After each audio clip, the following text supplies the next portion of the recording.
Unit 1 Definition and Concept of Personality and Personality Development. Definition and Concept of Personality and Personality Development. Structure 1.0 Introduction 1.1 Objectives 1.2 Definition and Concept of Personality 1.3 Personality Development 1.3.1 Biological Factors 1.3.2 Psychological Factors 1.3.2.1 Intellectual Determinants 1.3.2.2 Emotional Determinants 1.3.2.3 Excessive love and affection 1.3.2.4 Self-disclosure 1.3.2.5 Aspiration and achievements 1.3.2.6 Achievements 1.3.2.7 Goal setting 1.3.3 Environmental factors 1.3.3.1 Social acceptance 1.3.3.2 Social deprivation 1.3.3.3 Educational factors 1.3.3.4 Family determinants 1.3.3.5 Emotional climate of home and ordinal position 1.3.3.6 Size of the family 1.4 Let us sum up 1.5 Unit end questions 1.6 Suggested readings 1.7 Answers to self-assessment questions 1.0 Introduction for laypersons.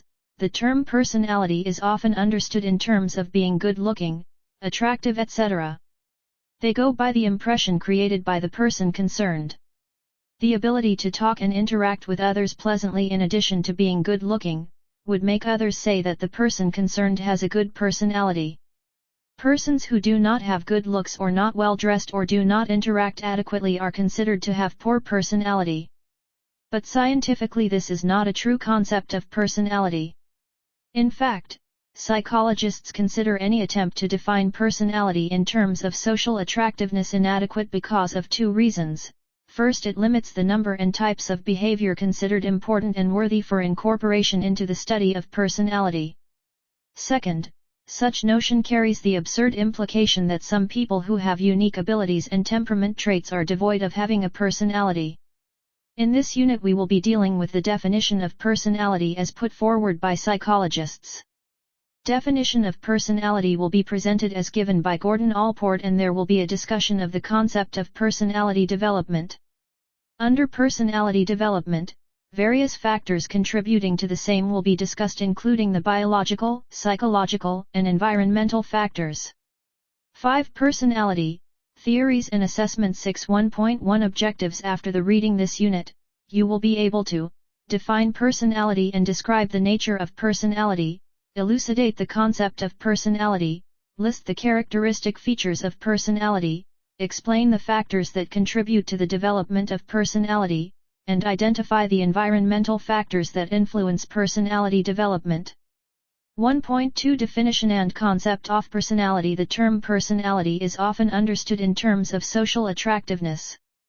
A good personality is considered to be one who impresses other people and who has the ability to get on well with others. Those who do not possess such ability are said to have relatively poor personality. However, if one considers personality from a scientific point of view, being attractive to others is not a true concept of personality. In fact, psychologists consider any attempt to define personality in terms of social attractiveness as inadequate because of two reasons. It limits the number and types of behaviors considered important and worthy for incorporation into the study of personality and 2. Such a notion implies that some people who have unique abilities, temperament, and traits are devoid of having a personality. Psychologists have attempted to explain the concept of personality in terms of individuality and consistency. We often observe that people differ a great deal in the ways they think, feel, and act, and that too to different or even same situations. This distinctive pattern of behavior helps one to define one's identity. Commenting upon the notion of individuality, it has been said that each of us in certain respects is like all other persons, like some other persons and like no other person who has been in the past or will be existing in future. Cluckhohn and Murray, 1953. Another important notion in defining the concept of personality is consistency. In other words, it can be stated that the concept of personality also rests on the observation that a person seems to behave somewhat consistently in different situations over different time. From this observation of perceived consistency comes the notion of personality traits that determine the way of responding to one's world. Combining these notions of individuality and consistency, personality can be defined as the distinctive and unique ways in which each individual thinks, feels, and acts, which characterize a person's response throughout life. In other words, it can be said that personality refers to all those relatively permanent traits, dispositions, or characteristics within the person that give some measure of consistency to the person's behavior.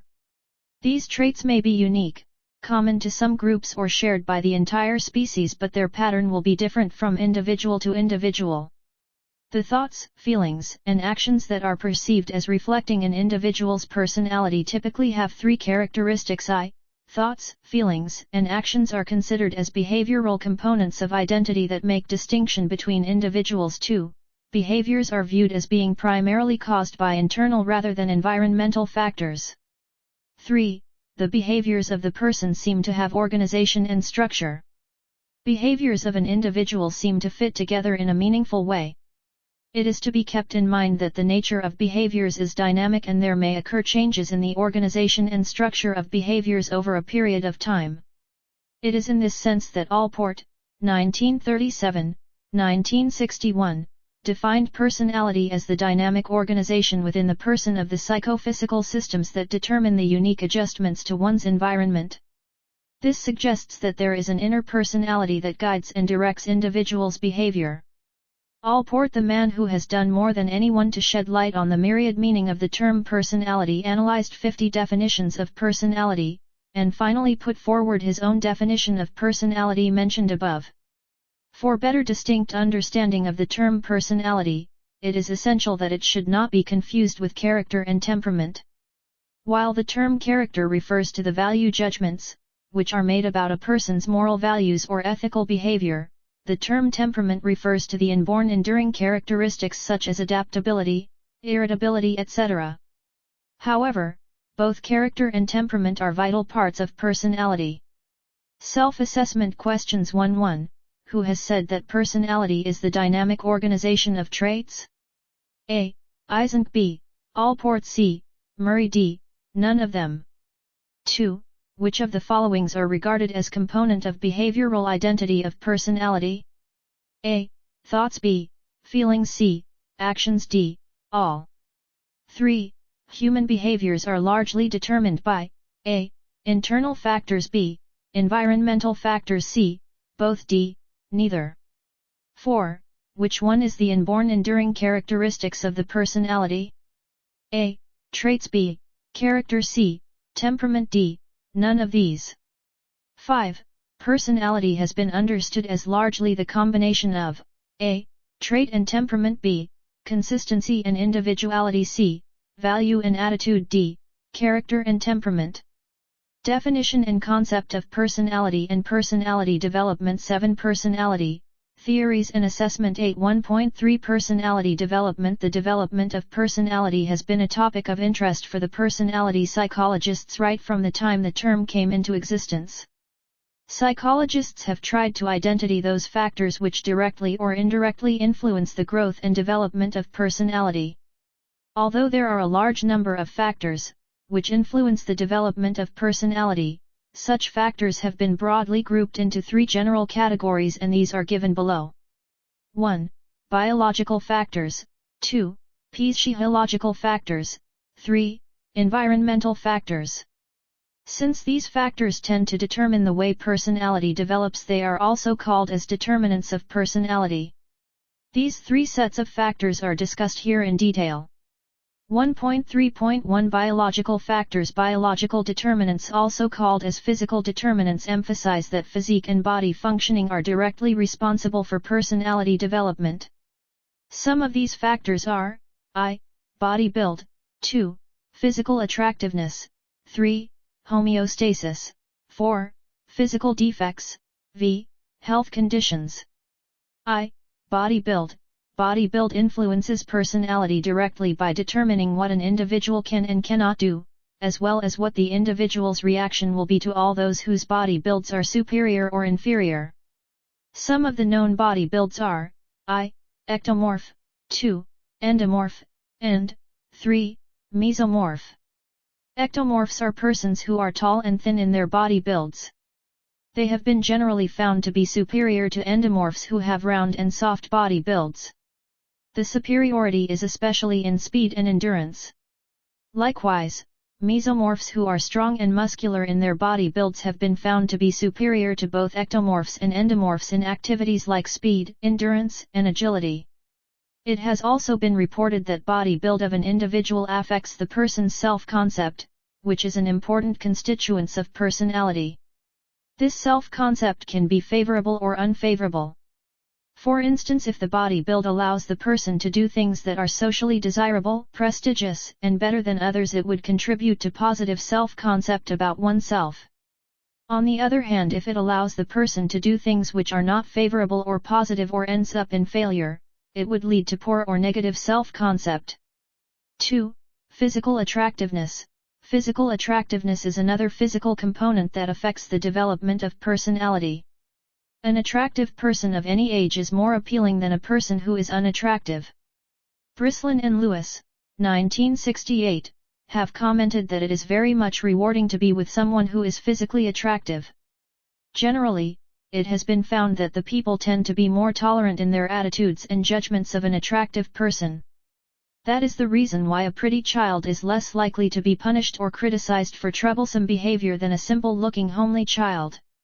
In business circle, an attractive worker may be less efficient and less conscientious than an unattractive worker, and yet, the attractive worker is relatively more likely to get promotion sooner than the unattractive one.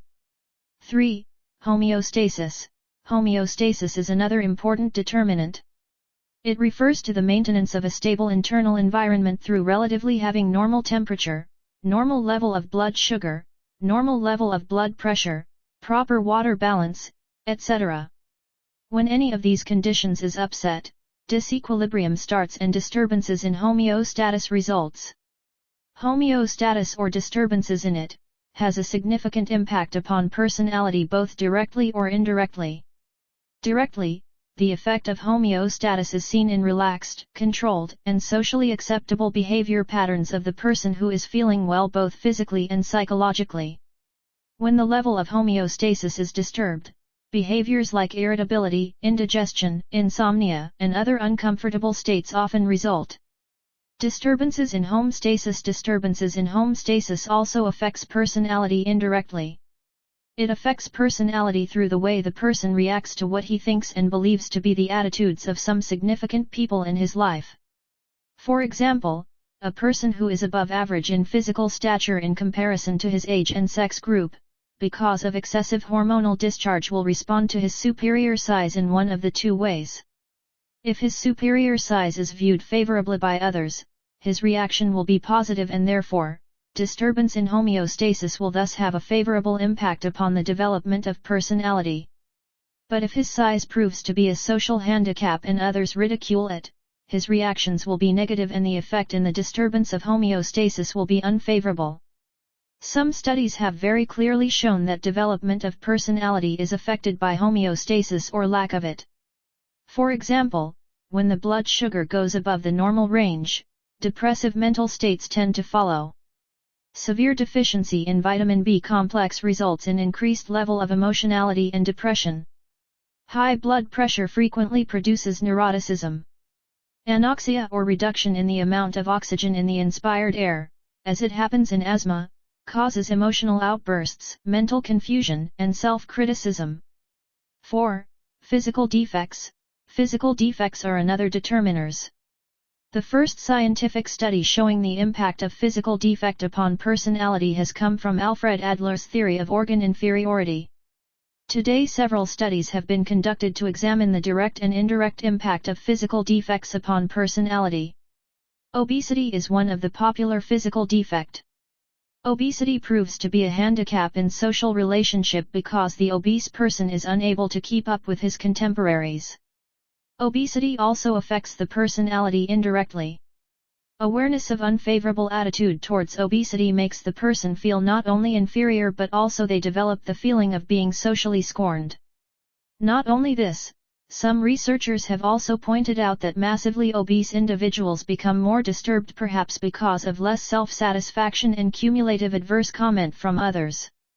Definition and concept of personality and personality development. 9. Personality, theories and assessment. 10. Health conditions. Health conditions also affect the development of personality. At all ages and in both sexes, good health is considered as a personality asset and poor health is a liability. There are ample evidences to support it. Many personality changes result from poor health conditions and tend to continue even after the illness has been cured or its severity has been lessened. This is especially true during childhood when the personality is in the formative stages. Many personality changes and disturbances in adolescents and adults have their root in illnesses during the early years of childhood. Martin and Vincent, 1960. It has also been found that persons having illness like diabetes, etc., experience tension and anxiety, which causes frustration in dealing with the demands of social environments. As a result of frustration, they become aggressive and often turn their aggression towards others. Physical disturbances like the female irregular menstrual cycle often lead to emotional instability accompanied by a tendency to be irritable and depressed. This increases their level of emotionality, and the heightened emotionality is reflected in poor social adjustment and decrease in social activities, ultimately affecting women's self-concept and the attitudes towards other people. Self-assessment questions. 2.1. Tall and thin body builds are the characteristics of A. Mesomorph. B. Ectomorph. C. Endomorph. D. None of these. 2. Homeostasis refers to A. Disturbances in the internal balance of the body. B. Maintenance of a stable internal environment. C. Maintenance of even rate of oxygen utilization. D. Maintenance of normal level of blood sugar and blood pressure. 3. Homeostasis affects the self-concept. A. Only in a positive way. B. Only in a negative way. C. Both positively and negatively. D. Has no effect. 4. Which is not the physical determinants of personality? A. Homeostasis. B. Physical attractiveness. C. Body builds. D. Gender. 5. High blood pressure is generally associated with causation of A. Neuroticism. B. Depression. C. General nervousness. D. None of these. 1.3.2 Psychological factors. Several psychological factors tend to determine the development of personality. Among those factors, the following can be specially discussed because of their importance. These include I. Intellectual determinants. 2. Emotional determinants. 3. Self-disclosure. 4. Aspiration and achievements. The above are being discussed in the following paragraphs. 1.3.2.1 Intellectual determinants. These are one of the important factors which influence the development of personality. Researchers are of view that intellectual capacities influence personality through various kinds of adjustments in life and indirectly through the judgments other persons make of the individual on the basis of the person's intellectual achievements. This judgment in turn affects the evaluation and consequently the development of personality. Intellectually bright men and women make better personal and social adjustments than those of average or below average intelligence. Several studies bear testimony to the fact that bright men and women are generally introspective, thoughtful, creative, adventuresome, and have strong concern with problems, meanings and values. They are found to show a wider interest especially in the theoretical and aesthetic areas. Since they have greater and stronger mental ability, they have better control over themselves. However, having very superior intelligence affects personality development unfavorably because it creates special problems which are not encountered by those persons who are merely bright. These various problems result in the development of a personality pattern, which is characterized by the traits like negativism, intolerance, habits of chicanery, emotional conflicts, solitary pursuit, self-sufficiency, dominance, etc. Evidences also have provided support to the fact that intellectual capacities also influence development of values, morality, and human. 1.3.2.2 Emotional determinants. These are other important factors that shape the development of personality. Emotions are considered important personality determinants because they affect personal and social adjustment. Research has shown that several aspects of emotions like dominant emotions, emotional balance, emotional deprivation, excessive love and affection, emotional expressions, emotional catharsis and emotional stress directly and indirectly affect the development of personality. Some people experience a predominance of pleasant emotions while others experience a predominance of unpleasant emotions. This predominance affects the development of personality. The cheerful persons are usually happy, and even when they are in a depressive mood they can see the brighter side of things. Likewise, since apprehensive persons are full of fear, they, even when there is a happy or enjoyable situation, feel depressed and remain afraid. Emotional balance, which is a condition in which pleasant emotions outweigh the unpleasant emotion, is considered essential to good social and personal adjustment. When the person encounters with obstacles and problems, unpleasant experiences like fear, anger, envy, and other negative emotions are aroused. As a consequence, definition and concept of personality and personality development. 11. Personality theories and assessment. The person's adjustments are adversely affected. Such conditions in the long run are responsible for development of many pathological traits in the person. Also, emotional deprivation of pleasant emotions like love, happiness, and curiosity also has an impact, which gradually leads to poor personal and social adjustment. Research has revealed that impact of emotional deprivation depends upon the extent to which a person is emotionally deprived, in addition to the duration of emotional deprivation, as well as upon the age at which it occurs. One of the common effects of deprivation of love and affection is the development of emotional insecurity. Much of adolescent and adult rebellion against authority stems from emotional insecurity, which has its origin in unstable affectional relationship with parents and other members of family during early childhood years.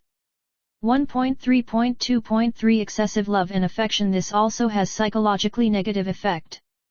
Sigmund Freud had earlier cautioned that too much parental love and affection awakens a disposition for neurotic disorders, spoils the child, and makes the individual a problematic adolescent. Strecker, 1956, has pointed out that excessive mothering, that is, overprotective mothers, turn their sons and daughters into immature and dependent adults. Emotional expression, that is, how the person expresses emotion, also affects the development of personality. If the person is able to express emotions in a socially approved manner, that person would be judged favorably, and this provides a good mirror image of the self. Such emotional expression produces a better feeling both physically and mentally, because homeostasis can be restored. Sanctions, control over the overt expression of emotions, is often necessary to avoid social disapproval. However, repression of emotions like anger, fear, jealousy, and envy makes the individual gloomy and morbid, which ultimately produces behavior like extreme laziness, lack of interest in people, vacillation of mood, etc. Emotional catharsis, release of unexpressed emotions, also contributes to the development of good adjustment. Release of pent-up emotions allows for physical and mental homeostasis to be restored. As a consequence, the person can judge oneself in a more realistic way. 1.3.2.4 Self-disclosure. Self-disclosure is considered basic to mental health, and such disclosure helps to bring about a healthy personality pattern, which is a guarantee for a socially desirable and favorable reactions from others.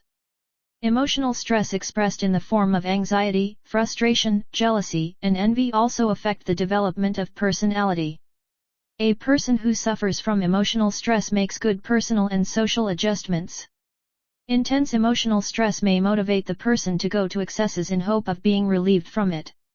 For example, the person may resort to overeating and using drugs to dull the intense feeling of insecurity caused by emotional stress. It has been reported that women who experience greater degree of emotional stress during menstrual period are found to develop depressive tendencies.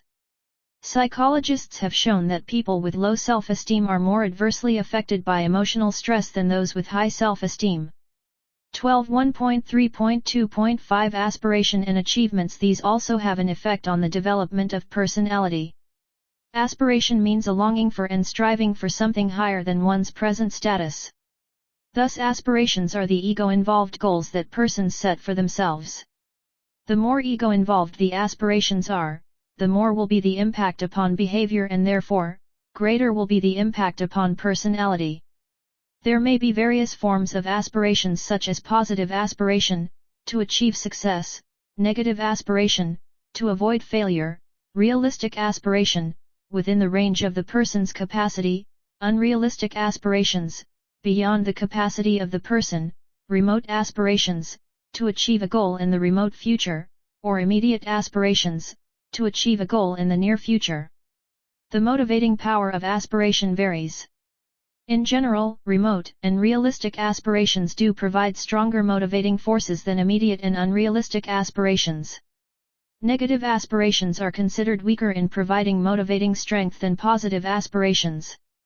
Level of aspiration, that is, the discrepancy between the goal an individual has achieved and the goal the person hopes to reach, affects the personality in terms of the size of the discrepancy. When the size of discrepancy is large, the person's self-concept is severely damaged, especially if the person fails to achieve the goal. Not only the individual will judge self as failure, but others will also judge the person as a failure, in particular if others know about the person's goal and that goal had not been achieved. Research studies have also shown that high aspirations are not necessarily a source of damage to the self-concept. They may be a source of motivation and pleasure. They may be a kind of wishful thinking that will not cause any damage to personality so long as it remains a form of fun and play. 1.3.2.6 Achievements. These are another related factor that determine the development of personality. Achievement can be evaluated objectively by comparing one's performance with those of one's peers, and subjectively, by comparing the person's achievement with the level of aspiration. Success and failure are the two different attitudes of the person towards achievement. If the person is pleased with own achievement, the achievement will be considered a success, and this has a favorable impact upon the self-concept. However, if the person's attitude towards achievement is negative, then the achievement will not be considered a success but a failure. Such persons will feel dissatisfied and miserable, and in turn their self-concept will be adversely affected. Persons who feel that they have been successful remain satisfied with themselves and appear to be happy. Besides building a favorable self-concept, achievement also raises the person's self-esteem and increases the level of self-confidence so that the individual can solve the many new problems of the future successfully. In addition to the personal satisfaction that a person derives from achieving the goal successfully, the achievement ensures that the person is appropriate in all the actions that are taken up, which in turn produce a stabilizing impact upon the behavior. Therefore, a successful person tends to be more relaxed than a person who has experiences of failure.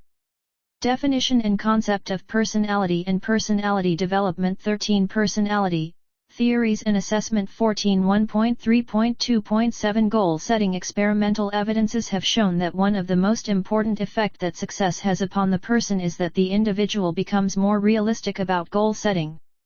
Such persons would asset their goal to a point where they have reasonable chances of reaching. This behavior is an obvious characteristic of intelligent, well-adjusted people than of those who are poorly adjusted. Success enhances self-concept by increasing the person's prestige in the eyes of others. This enhances social acceptance and strengthens the individual's self-concept. But too much success during early years of life may, in fact, weakens the person's motivation to do one's best. It may cause the person to lose some of the new motivations which can be generated by early achievement. Extraordinary achievement even may prove to be more harmful than helpful to social relationship, and not only that, it may arouse jealousy and resentment among those persons who are socially related to the person but somehow less successful. Failure is another constituent of achievement. It is always ego-deflating. Failure undermines the self-confidence and self-esteem. Gradually, it destroys the person's belief that she or he can do something to achieve, and this, in effect, weakens the motive to achieve even those things which are within his or her capability. Severe and repeated failure causes stress, anxiety, and tension. Sometimes such repeated failures cause so intense stress and anxiety that it produces psychosomatic illness or leads to a defeatist attitude, which strengthens the person's belief in his or her inadequacy and intensifies the poor personal and social adjustment. Research have revealed that one of the most damaging aspects of failure is somehow not achieving the desired goal and social recognition, especially when the person hoped to do so. This sense of dissatisfaction is intensified by the realization that others with whom the person has competed, have achieved the success much earlier than him or her. Under such conditions, the impact upon the self-concept is highly unfavorable. By contrast, one of the greatest source of satisfaction is to achieve success, recognition, and prestige much earlier than anticipated and earlier than one's competitors. This condition has favorable impact upon the self-concept. Sometimes it may be so much favorable that it may lead to the delusion of grandeur and superiority complex, and this condition, in the long term, may counteract favorable social judgment and prove damaging to the self-concept. Self-assessment questions 3-1.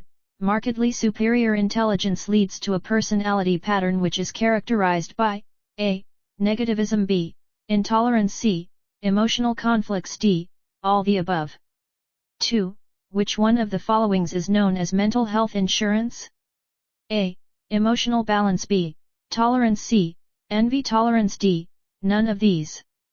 3. Emotional starvation occurs due to a. Emotional deprivation, b. Deprivation of love, c. Emotional imbalance, d. None of these. 4. Which one qualifies to be called as emotional stress? A. A specific state of heightened emotionality, b. A generalized state of heightened emotionality, c. A generalized state of emotional imbalance, d. None of these above condition. 5. Who are more adversely affected by stress? A. People with high self-esteem, b. People with high emotional catharsis, c. People with low self-esteem, d. People with poor emotional catharsis. 1.3.3 Environmental factors. Besides physical and psychological factors, some environmental factors have been isolated and shown to have a significant impact upon the development of personality. Under environmental determinants, the following 4 sets of factors have been primarily emphasized. 1.3.3.1 Social acceptance. These are one of the major environmental determinants. Every person lives in a social group, which judges the person's behavior in terms of the person's conformity to group expectations regarding proper performance behavior and appropriate role playing. Thus social judgments serve as basis for self-evaluation. In this way, the social group tends to influence the development of self-concept. The degree of influence the social group has on personality development depends not alone on how well accepted the individual is but also on how much importance social acceptance has for the individual. If the person places more value on group acceptance, that person will be more willing to be influenced by the group. Persons who are widely accepted and liked by the group are likely to respond in a congenial and friendly spirit than those who experience hostility, disregard and rejection in the group. In fact, how much influence social acceptance has on behavior depends upon 2 conditions: how much security a person has in his/her status in the group and what importance he/she attaches to the social acceptance. If the person feels fully secure in the status, which would make the person free to act as he/she wishes and will not be greatly influenced by suggestions from others. Likewise, if the person attaches more value to the social acceptance, he/she will also be more susceptible to be in line with the group members. Persons whose social acceptance is very high, they are generally more outgoing, more flexible, more active and daring than those who are only moderately socially accepted or moderately popular. However, such persons often fail to establish close relationship with people. They also fail to show emotional warmth, which is considered essential to close and intimate personal relationship. This sense of aloofness usually comes from a feeling of superiority. Definition and concept of personality and personality development. 15 Personality, theories and assessment. 16 One extreme opposite of social acceptance is social isolation. If a person develops the feelings of rejection due to social isolation when in fact they want to be accepted, would develop the feeling of resentment against those who have rejected them. Such people are often depressed, sad, and unhappy. They may develop sour grapes attitude towards social activities. Such social rejection may lead the persons to become juvenile delinquents or criminals in the long run.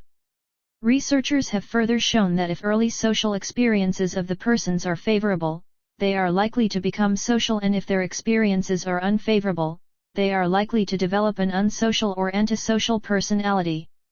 1.3.3.2 Social deprivation. This is another environmental factor, which is said to influence the development of personality in massive and significant way. Social deprivation means being deprived of opportunities for various types of social contacts including love and affection. Social deprivation causes social isolation which has an adverse effect on personality. Social deprivation has proved most damaging for two age groups: the very young and the elderly. The young children who are deprived of contacts with parents/guardians fail to develop healthy and normal personality. Their behavior is socially disapproved and they are also unfavorably judged by others. Social deprivation in elderly people make them self-bound and selfish, which gradually lead to unfavorable social and self-judgments. It has also been observed that social deprivation is far more damaging to people who want and also need social contacts for happiness than those who are self-sufficient or who voluntarily withdraw. For example, when elderly persons voluntarily decide on their own to withdraw from social activities, they are far happier and relatively well adjusted in comparison to those whose withdrawal is involuntary. If social deprivation is extensive and prolonged, it gradually leads to unhealthy social attitudes and mental illness. 1.3.3.3 Educational factors. Another important factor, which influences the development of personality, is the educational factors. Schools, colleges, and teachers have significant impact upon the individual's development of personality. The impact of educational institution upon personality development is largely determined by the student's attitude towards school and colleges, towards peers, towards teachers, and also toward the value of education. When these attitudes are favorable, the students usually enjoy their academic activities and have a warm and friendly relationship with teachers and their peers. This has a very favorable impact upon the development of personality by producing stronger sense of self-confidence and self-esteem. The reverse is true when there is unfavorable attitudes amongst students towards education and educational institutions, teachers, and peers, etc. Research studies have further revealed that if the students are physically and psychologically ready to enter the school or colleges, their attitude tend to be far more favorable. Attitude towards educational institution is greatly influenced by emotional climate of the institution, which affect the level of motivation, students' classroom behavior, and their general emotional reactions. Through these various behavioral patterns, the emotional climate of the educational institution affects the students' self-evaluation and the evaluation others make of them. Another important factor of educational determinants that affect personality is student-teacher relationship, which is largely dependent upon the teacher's treatment of the students, upon students' attitude toward particular teachers, and on their teaching, as well as the disciplinary techniques used by the teachers, including the cultural stereotypes of teachers as a group. These attitudes, in turn, affect the quality of the student's academic work, which becomes the basis of evaluation of self and social evaluation. Teacher-student relationship affect the student's personality through its impact upon students' motivation for academic achievement. When the students see that their relationship with the teacher is warm and friendly, their achievements are far better than when they perceive the relationship as hostile, punitive, and rejecting. This boosts their self-concept by enhancing self-confidence and self-esteem. 1.3.3.4 Family determinants. This is another important class of factors that influence development of personality. The influence of family on personality development is maximal at all ages. The family affects the development of personality both directly or indirectly. Direct influence of family upon personality comes chiefly through different child training methods which are used to mold the personality pattern, and the communication of interest, attitude, and values between members of the family. Strict, demanding, punitive, and inhibiting parents/guardians tend to encourage their children for depending upon external controls to guide their behavior. As a result, when the children are outside the direct control of their parents/guardian, they tend to show impulsiveness in their behavior. Indirectly, through identification with parents, children develop a personality pattern similar to that of their parents. Experimental studies reveal that through imitation also, a certain personality pattern develops. For example, living with parents who are anxious, nervous, and lacking the sense of humor produces in the children a sense of nervousness and frequent outburst of temper. Likewise, living with warm, affectionate, loving, and interested parents generally produces a social and gregarious persons. Such persons also develop an interest of welfare and affection for persons outside the home as well. 1.3.3.5 Emotional climate of home and ordinal position. A very important factor in the development of personality is the emotional climate at home as well as the ordinal position of the individual concerned within his family. Ordinal position refers to the eldest or youngest or middle or second or third child in the family. If the home climate is favorable, the person will react to personal problems and frustrations in a calm way and to people in a tolerant and cooperative way. On the other hand, if emotional climate of home is full of friction and conflicts, the person is more likely to develop a sense of hostility and may often tend to react to people in an aggressive way. Ordinal position also affects the development of personality. Studies have revealed that the firstborns tend to be more conforming and dependent than later-borns. They are more affiliative, more susceptible to group pressures and more introverted. Firstborns who achieve greater success than the later-born siblings tend to be selfish and self-centered. They show their feeling of superiority about their achievements by making criticism of others. Despite the feelings of superiority, they continue to suffer from a feeling of insecurity which had definition and concept of personality and personality development. 17 Personality theories and assessment developed earlier when they were replaced by younger siblings towards which parents started giving more attention, love, and affection. This feeling of insecurity is responsible for poor personal and social adjustment of the firstborns. The major personality characteristics of lastborn, as shown by the various researches, are dependency, affiliative need, lack of self-confidence, lack of frustration tolerance, defiance of authority, etc. In comparison to the firstborns, most lastborns have relatively weak achievement motivation. They are generally not pressed by the members of the family to achieve more, nor do most families care to provide them with the opportunities that were provided to the firstborns. So far as the middleborn or secondborns are concerned, they are found to be generally less family-oriented and more peer-oriented. From their peer relationship, they develop such personality traits which produce better personal and social adjustment. As a result, they are more popular among the peers in comparison to the first or lastborn. 1.3.3.6 Size of the family. This factor also affects the development of personality. In larger families, parents have little time to protect any child. As such, children learn to be independent and show maturity in their behavior at an earlier age as compared to children of smaller families. However, larger families encourage certain personality characteristics that may hamper good personal and social adjustments. For keeping the home environment reasonably calm, parents of larger families generally adopt authoritarian method of control, which produces a strong sense of resentment and rebellion among children. In small families, since parents devote enough time to care and provide proper guidance to each child, this produces self-confidence, self-assurance and eliminates the feeling of inadequacy which may come when the child is left to meet the problem alone.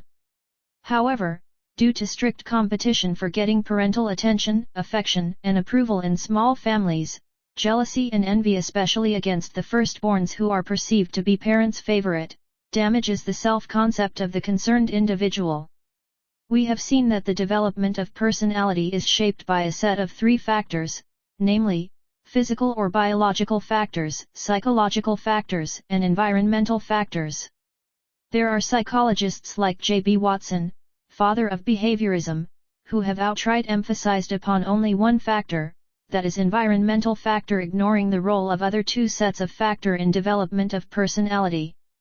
He had emphatically proclaimed that give him a child, he will make him either a doctor or a beggar or an engineer or a thief, irrespective of his abilities. Today there is little support for such statement, and there is almost an unanimity among the personality psychologists regarding the basic view that the physical or biological factors provide a boundary for the development of personality, and within this general boundary, personality is developed or shaped under the influence of various psychological and environmental factors. Therefore, it can be concluded that development of personality can be explained in terms of the following equation: personality development equals physical determinants, psychological determinants, environmental determinants. 18 Self-assessment questions. 4.1 Social deprivation generally leads to a. Social rejection, b. Social discrimination, c. negative self-concept D, none of these. 2. Mohan, leader of a group, is more colorful, more flexible, more active in his approach. It all happens because he has A. Social acceptance B. Social support C. Social status D, all the above. 3.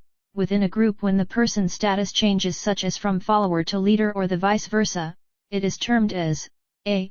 Social mobility B. Changes in group status C. Social stereotype D, none of these. 4. Which has the most lasting impact upon the development of personality of a student? A. Academic success B. Teacher's attitude and behavior C. Teacher-student relationship D, all of the above. 5. Which size of the family is considered ideal for development of personality? A. Small families B. Medium-size families C. Large families D, none. 1.4 Let us sum up. In this unit we learnt about personality. We pointed out as to how the term personality is often understood in terms of social attractiveness. We pointed out the scientific approach to personality development, which explain the concept of personality in terms of individuality and consistency. Another important notion in defining the concept of personality is consistency. Combining these notions of individuality and consistency, personality can be defined as the distinctive and unique ways in which each individual thinks, feels, and acts, which characterize a person's response throughout life. In other words, it can be said that personality refers to all those relatively permanent traits, dispositions, or characteristics within the person that give some measure of consistency to the person's behavior. These traits may be unique, common to some groups, or shared by the entire species, but their pattern will be different from individual to individual. Behaviors of an individual seem to fit together in a meaningful way. It is to be kept in mind that the nature of behaviors is dynamic and there may occur changes in the organization and structure of behaviors over a period of time. It is in this sense that Allport, 1937, 1961, defined personality as the dynamic organization within the person of the psychophysical systems that determine the unique adjustments to one's environment. Then we took up personality development and pointed out as to how psychologists have tried to identify factors which directly or indirectly influence the growth and development of personality. Although there are a large number of factors, definition and concept of personality and personality development 19 personality, theories and assessment which influence the development of personality, such factors have been broadly grouped into 3 general categories, and these are given below. I. Biological factors 2, physiological factors, and 3, environmental factors. Since these factors tend to determine the way personality develops, they are also called as determinants of personality. These were discussed in detail. Biological factors consisted of body build, physical attractiveness, homeostasis, physical defects and health conditions. The psychological factors consisted of intellectual factors, emotional factors including excessive love and affection, self-disclosure, aspiration and achievement and goal-setting behavior. And environmental factors consisted of social acceptance, social deprivation, educational factors, family emotional climate, ordinal position of the individual in the family and size of the family. Finally, it was concluded that personality development takes place through learning processes including imitation. 1.5 Unit End Questions 1. Define personality. Citing example, make distinction between temperament and character. 2. Discuss the physical or biological determinants of personality development. 3. Outline the role of psychological determinants of personality development. 4. Discuss the role of environmental determinants in shaping personality development. 5. Enumerate the basic formula. Personality development equals physical determinants, psychological determinants, environmental determinants. 1.6 Suggested readings Kuhn, D. 2007. Introduction to Psychology, Thompson. Wood, S.E. and Wood, E.G., 1996. The World of Psychology, Allen and Bacon Rickman, R.M., 1993. Theories of Personality, Brooks/Cole Publishing Company. 1.7 Answers to Self-Assessment Questions 1, 1. B, 2, 1. B, 3, 1. D, 4, 1. C, 2, D, 2. B, 2. B, 2. A, 3. A, 3. C, 3. B, 3. A, 4. C, 4. D, 4. B, 4. C, 5. B, 5. A, 5. C, 5. D, 20 Unit 2 State/Trait Approaches to Personality Definition and Concept of Personality and Personality Development Structure 2.0 Introduction 2.1 Objectives 2.2 Type Approaches to Personality 2.3 Trait Approaches/Theories 2.3.1 Allport's Trait Approach 2.3.1.1 Common and Individual Traits 2.3.1.2 Cardinal Traits 2.3.1.3 Central Traits 2.3.1.4 Secondary Traits 2.3.2 Cattell's Trait Approach 2.3.3 Eysenck's Type/Trait Hierarchy 2.3.3.1 Extroversion/Introversion 2.3.3.2 Psychoticism/Impulse Control 2.3.3.3 Inhibition Theory 2.3.3.4 Arousal Theory 2.3.4 Guilford's Trait Theory 2.3.4.1 Physiological and Morphological Traits 2.3.4.2 Needs, Interests, Attitudes 2.3.4.3 2.3.4.4 Aptitudes Temperament 2.3.55 Factor Model 2.3.5.1 Extroversion, E. 2.3.5.2 Neuroticism, N. 2.3.5.3 Conscientiousness, C. 2.3.5.4 Agreeableness, A. 2.3.5.5 Openness, O. 2.4 Let us sum up 2.5 Unit End Questions 2.6 Suggested Readings 2.7 Answers to Self-Assessment Questions 2.0 Introduction A large number of approaches to studying the personality have been put forward by many theorists. One of these is the type and trait approaches, and these have been especially attributed to a few major theorists. In this unit we will take up first of all the type approaches to personality, and herein we will discuss the triad approach by Allport to describe personality. This will be followed by the trait approach by Cattell, who gave emphasis on source and surface traits. Following this we will be dealing with Eysenck's trait and type approach to personality. Next will be the discussion of Guilford's theory, which again is a trait approach. This is followed by the relatively more recent 5-factor model of personality. 21 Personality, Theories and Assessment 22 2.1 Objectives. After completing this unit, you will be able to define personality, describe Allport's trait theory approach, elucidate the factors contributing to Allport's theory of personality, describe Cattell's trait theory to understanding personality, explain the factors contributing to Cattell's personality theory, elucidate Eysenck's theory of trait and type approach, explain the factors contributing to extroversion, neuroticism and psychoticism, elucidate the trait approach of Guilford to personality, analyze the factors contributing to Guilford's idea of personality development, elucidate the 5-factor model of personality, and describe and analyze Ocean. 2.2 Type approaches to personality. The earliest effort to explain human behavior involved the use of personality typologies, which classified behavior into discrete, all-or-nothing categories. For example, Hippocrates, a Greek physician, and later on Galen, too, classified individuals into 4 exclusive types according to 4 basic internal fluids or humors, each associated with a particular temperament. These 4 basic fluids were blood, phlegm, black bile, and yellow bile.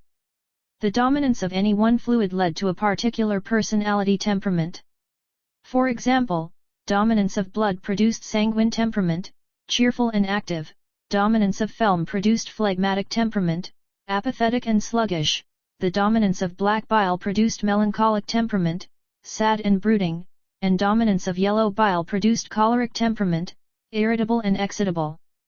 This is known as four-humor theory and remained popular for centuries, although today it is regarded as a baseless theory because it has been established now that personality and moods are not driven by bodily fluids. Later, on the basis of observation of patients, Hippocrates pointed out that people with short and thick bodies were prone to stroke and those with tall, thin bodies to tuberculosis. Another interesting typologies were that of William Sheldon, a USA physician. He tried to relate physique to temperament. On the basis of somatotype, body build, he assigned each individual to one of the three categories, viz. I. Ectomorphic, thin, long, and fragile, 2. Endomorphic, fat, soft, and round, and 3. Mesomorphic, muscular, strong, and rectangular. According to Sheldon, ectomorphs are artistic, brainy, and introverted. Endomorphs are relaxed, fond of eating, sleeping and sociable, whereas mesomorphs are affective, dominant, filled with energy and courage. Sheldon's theory has not been substantiated and has proved of little value in predicting individual behavior. Tyler, 1965. In addition, people belong to many different shape and size and not all can be fitted to the Sheldon's three types. MBTI, Myers-Briggs Type Indicator. Typology is another typology which is modern one and based upon Carl Jung's theory of personality types. Using the MBTI, individuals' self-reported preferences are used to assess four dimensions of personality, E or I, extroversion introversion, S or N, sensing or intuition, T or F, thinking feeling, and J or P, judgment perception. The MBTI identifies 16 types of personality based on Jung's distinctions between EI, SN, and TF, as well as upon Isabel Myers' distinction between JP. The JP distinction indicates as to whether an individual's orientation toward the external world comes from rational, judging, or the irrational, perceiving, function pair. If a person takes MBTI, he would be assigned to only one pole of each dimension and the combination of dimensions would determine which of the 16 types best describes him.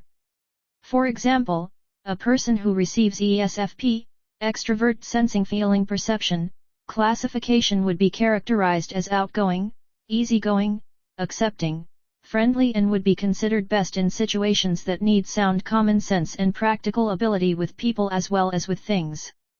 The Myers-Briggs is a very good type system because its categories are distinct or discontinuous and people of any one type are supported to be very much like each other that help them to be distinguished from other types.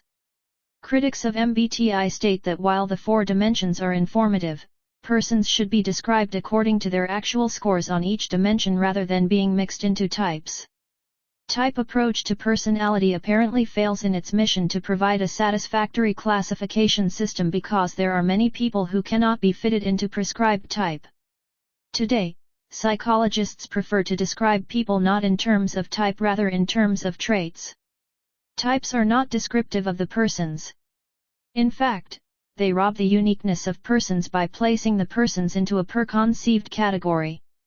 Thus type exists in the eye of beholder whereas traits exist within the people.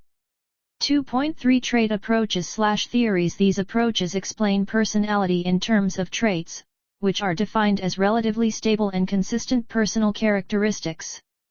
Trait approach attempts to explain personality and differences between people in terms of their personal characteristics, to devise ways of measuring individual differences in personality traits and to use these measures for understanding and predicting a person's behavior. Type approach assume that there are separate and discontinuous categories into which persons fit, whereas trait approach assumes that there are continuous dimensions such as warmth, extroversion, etc. that vary in quality as well as degree. Under the trait approach, the viewpoints of Allport, Cattell, Eysenck-Guilford, and the five-factor model would be discussed in detail. State/trait approaches to personality. 23 Personality, Theories and Assessment 24 2.3.1 Allport's trait approach. Allport is regarded as one of the most important and influential personality theorists. Several years ago, Allport went through the English dictionary and painstakingly recorded a list of 17,953 words that described personal traits. Allport and Odbert, 1936. Obviously it would be impractical to describe persons in terms of where they fall on roughly 18,000 traits. However, on the basis of these words, attempt was made to propose traits like dominance, friend lines, self-esteem, etc. This is called lexical approach to define personality trait.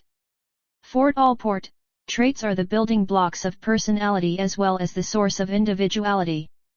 He is known as idiographic trait theorist who has a strong belief that each person has some unique as well as some common characteristics that together form a unique combination of traits. For Allport, trait is something that exits but remains invisible. It is located somewhere in the nervous system. Rickman, 1993. We infer the existence of a trait by observing consistencies in the behavior of the person.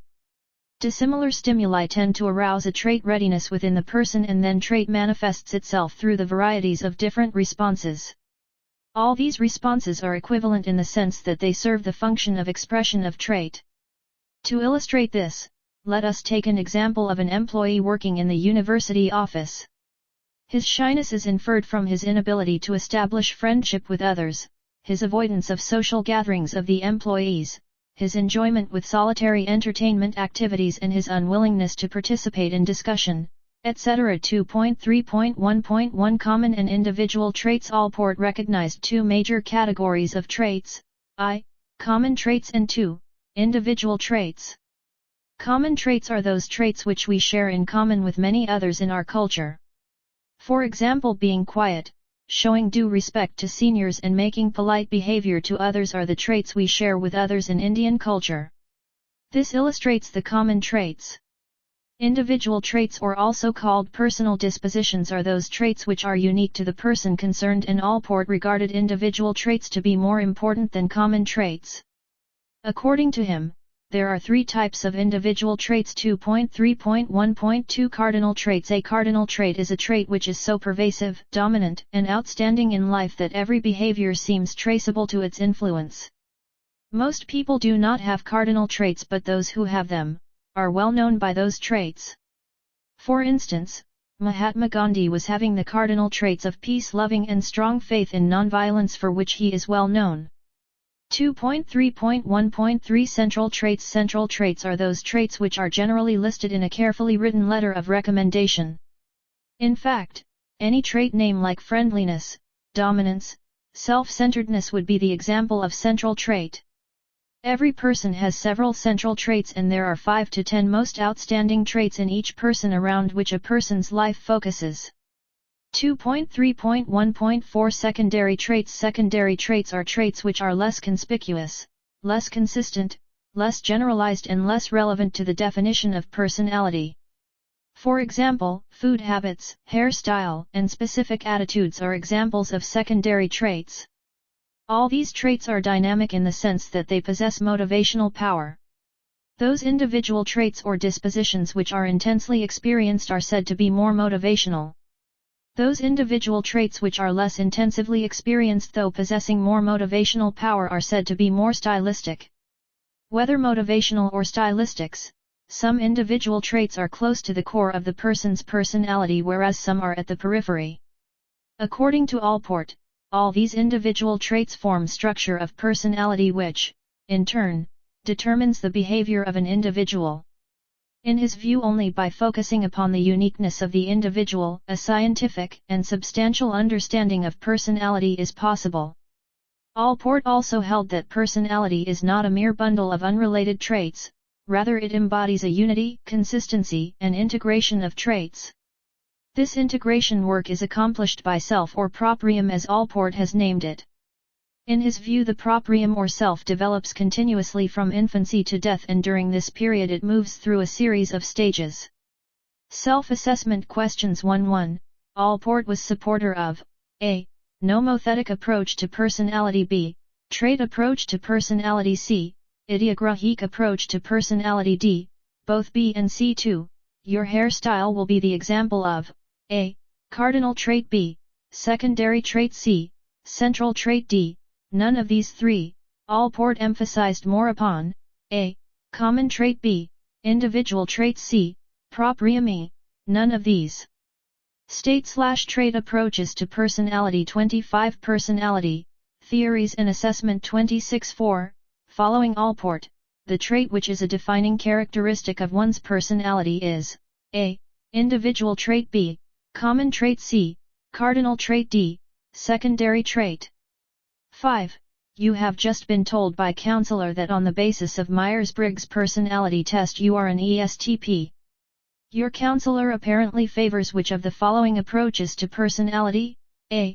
Trait approach B, type approach C, psychodynamic approach D, type approach 2.3.2 Cattell's trait approach Raymond Cattell, 1950, considered personality to be a pattern of traits providing the key to understanding it and predicting a person's behavior. According to him, traits are relatively permanent and broad reaction tendencies of personality. They serve as the building blocks of personality. He distinguished between I. Surface trait and source trait, 2. Constitutional and environmental mold traits, 3. Ability, temperament and dynamic traits. I. Surface traits and source traits. The observable qualities of a personality like kindness, honesty, helpfulness, generosity, etc. are named as surface traits. Allport has called these qualities or traits as central traits. Using questionnaires and observations, Cattell studied several thousand people and he reported certain cluster of surface traits that appeared together from time to time. He further reported that these were the clear evidence of some deeper, more general underlying personality factors, and he referred to these as source traits. Source traits make up the most basic structure of personality and are the underlying factors that are responsible for the intercorrelation among surface traits. Although source traits are smaller in number than surface traits, yet they are better predictors of human behavior. We all possess the same source traits but we do not possess them in the same amount. For example, intelligence is an example of source trait and every one of us possesses this but we all do not possess intelligence in the same amount. Cattell found 23 source traits in normal persons and 16 of which he studied in detail. These 16 basic source traits were then used in the construction of the 16 Personality, 16PF, questionnaire popularly known as 16PF test. The 16 factors identified by Cattell include I. Reserved vs outgoing, 2. Less intelligent vs more intelligent, 3. Emotional vs stable, 4. Humble versus assertive, v. Sober versus happy-go-lucky, 6. Expedient versus conscientious, 7. Shy versus venturesome, 8. Tough-minded versus tender-minded, 9. Trusting versus suspicious, x. Practical versus imaginative, 11. Forthright versus shrewd, 12. Placid versus apprehensive, 13. Conservative versus experimenting, 14. Group-tied versus self-sufficiency, 15. Casual versus controlled, and 16. Relaxed versus tense. In addition to these 16 factors measured by personality test, Cattell, on the basis of his subsequent researches proposed 7 new factors: excitability, zeppia versus kosthenia, boorishness versus mature socialization, sanguine casualness, group dedication with sensed inadequacy and social panache versus explicit expression. Although the 16 source traits utilized in 16PF can be used to make distinction between normals and neurotics, they fail to assess all aspects of deviant behavior as well as the characteristics of psychotics. Using factor analysis to the surface traits of the normal and abnormal personality spheres, Cattell derived 12 new factors that measure psychopathological traits, such as hypochondriasis, zestfulness, brooding discontent, anxious depression, energy euphoria, guilt and resentment, bored depression, paranoia, psychopathic deviation, schizophrenia, schizophrenia and general psychosis. All these traits are in bipolar format. These 12 factors have been combined with 16PF in the construction of new test called Clinical Analysis Questionnaire, CAQ. With the construction of CAQ, Cattell was of the view that he has identified major source traits of both normal and abnormal personality. 2. Constitutional and environmental traits. Cattell also distinguished between constitutional traits and environmental mold traits. Constitutional traits are those traits which are determined by nature or biology, whereas environmental mold traits are those which are determined by nurture, that is, by experience gained in interaction with environment. Most surface traits, for Cattell, reflects a mixture of both heredity, nature, and environment, nurture. However, he further points out that there are some source traits which derive solely from within the individual, biology of the individual, and there are some source traits which derive solely from source derived only from environmental factors. Through a complicated statistical technique called MAVA, multiple abstract variance analysis, he was able to assess the degree to which various traits are determined either by environmental or genetically determined factors.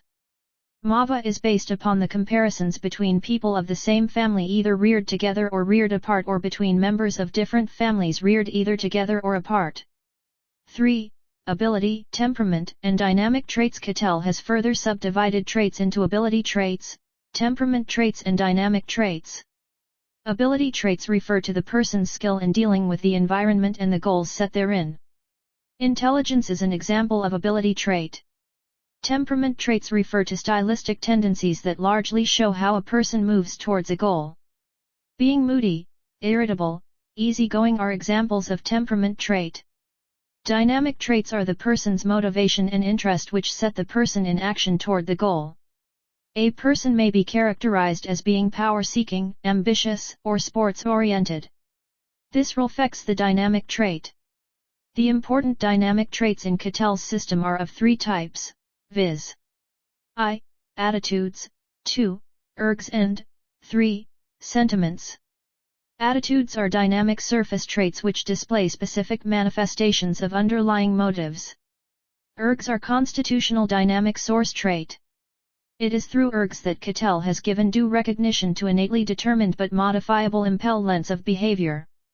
10 ergs like hunger, sex, gregariousness, parental protectiveness, curiosity, escape, pugnacity, acquisitiveness, self-assertion, and state/trait approaches to personality. 27 Personality, theories and assessment. 28 Narcissistic sex have been recognized by Cattell. Sentiment focuses on social object and it is an environmental mold dynamic source trait.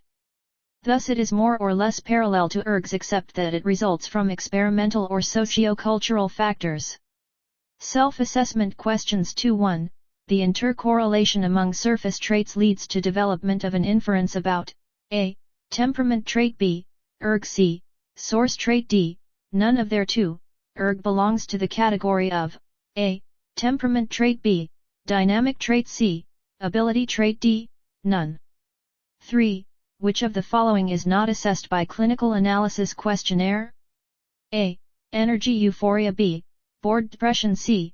Schizophrenia, d. Shyness. 4. Friendliness is an example of a. Source trait, b. Surface trait, c. Temperament trait, d. None. 5. According to Cattell, which trait causes behavior for predictable purposes? A. Surface trait, b. Ability trait, c. Source trait, d. Dynamic trait. 2.3.3 Eysenck's type/trait hierarchy. British psychologist Hans Eysenck, 1990, had a strong belief that personality is largely determined by genes and that the environmental factors have very little role to play in it. He opined that personality is more or less stable and enduring organization of a person's character, temperament, intellect, and physique. In this definition, he has emphasized upon traits, stable and enduring characteristics, which when clustered together, constitutes a type. Eysenck's viewpoint is personality is hierarchically organized, consisting of types, traits, and habits. At the lowest level of Eysenck's hierarchy are the single responses like action or thoughts. Regularly occurring responses form habits and related habits form traits, and several traits clustered together constitute a type, or also known as superfactors. Thus types are most abstract, followed by traits and then by habits and then finally by responses at the beginning level. In fact, each of the type concepts is based on a set of observed intercorrelations among various traits. Each trait is inferred from intercorrelations among habitual responses.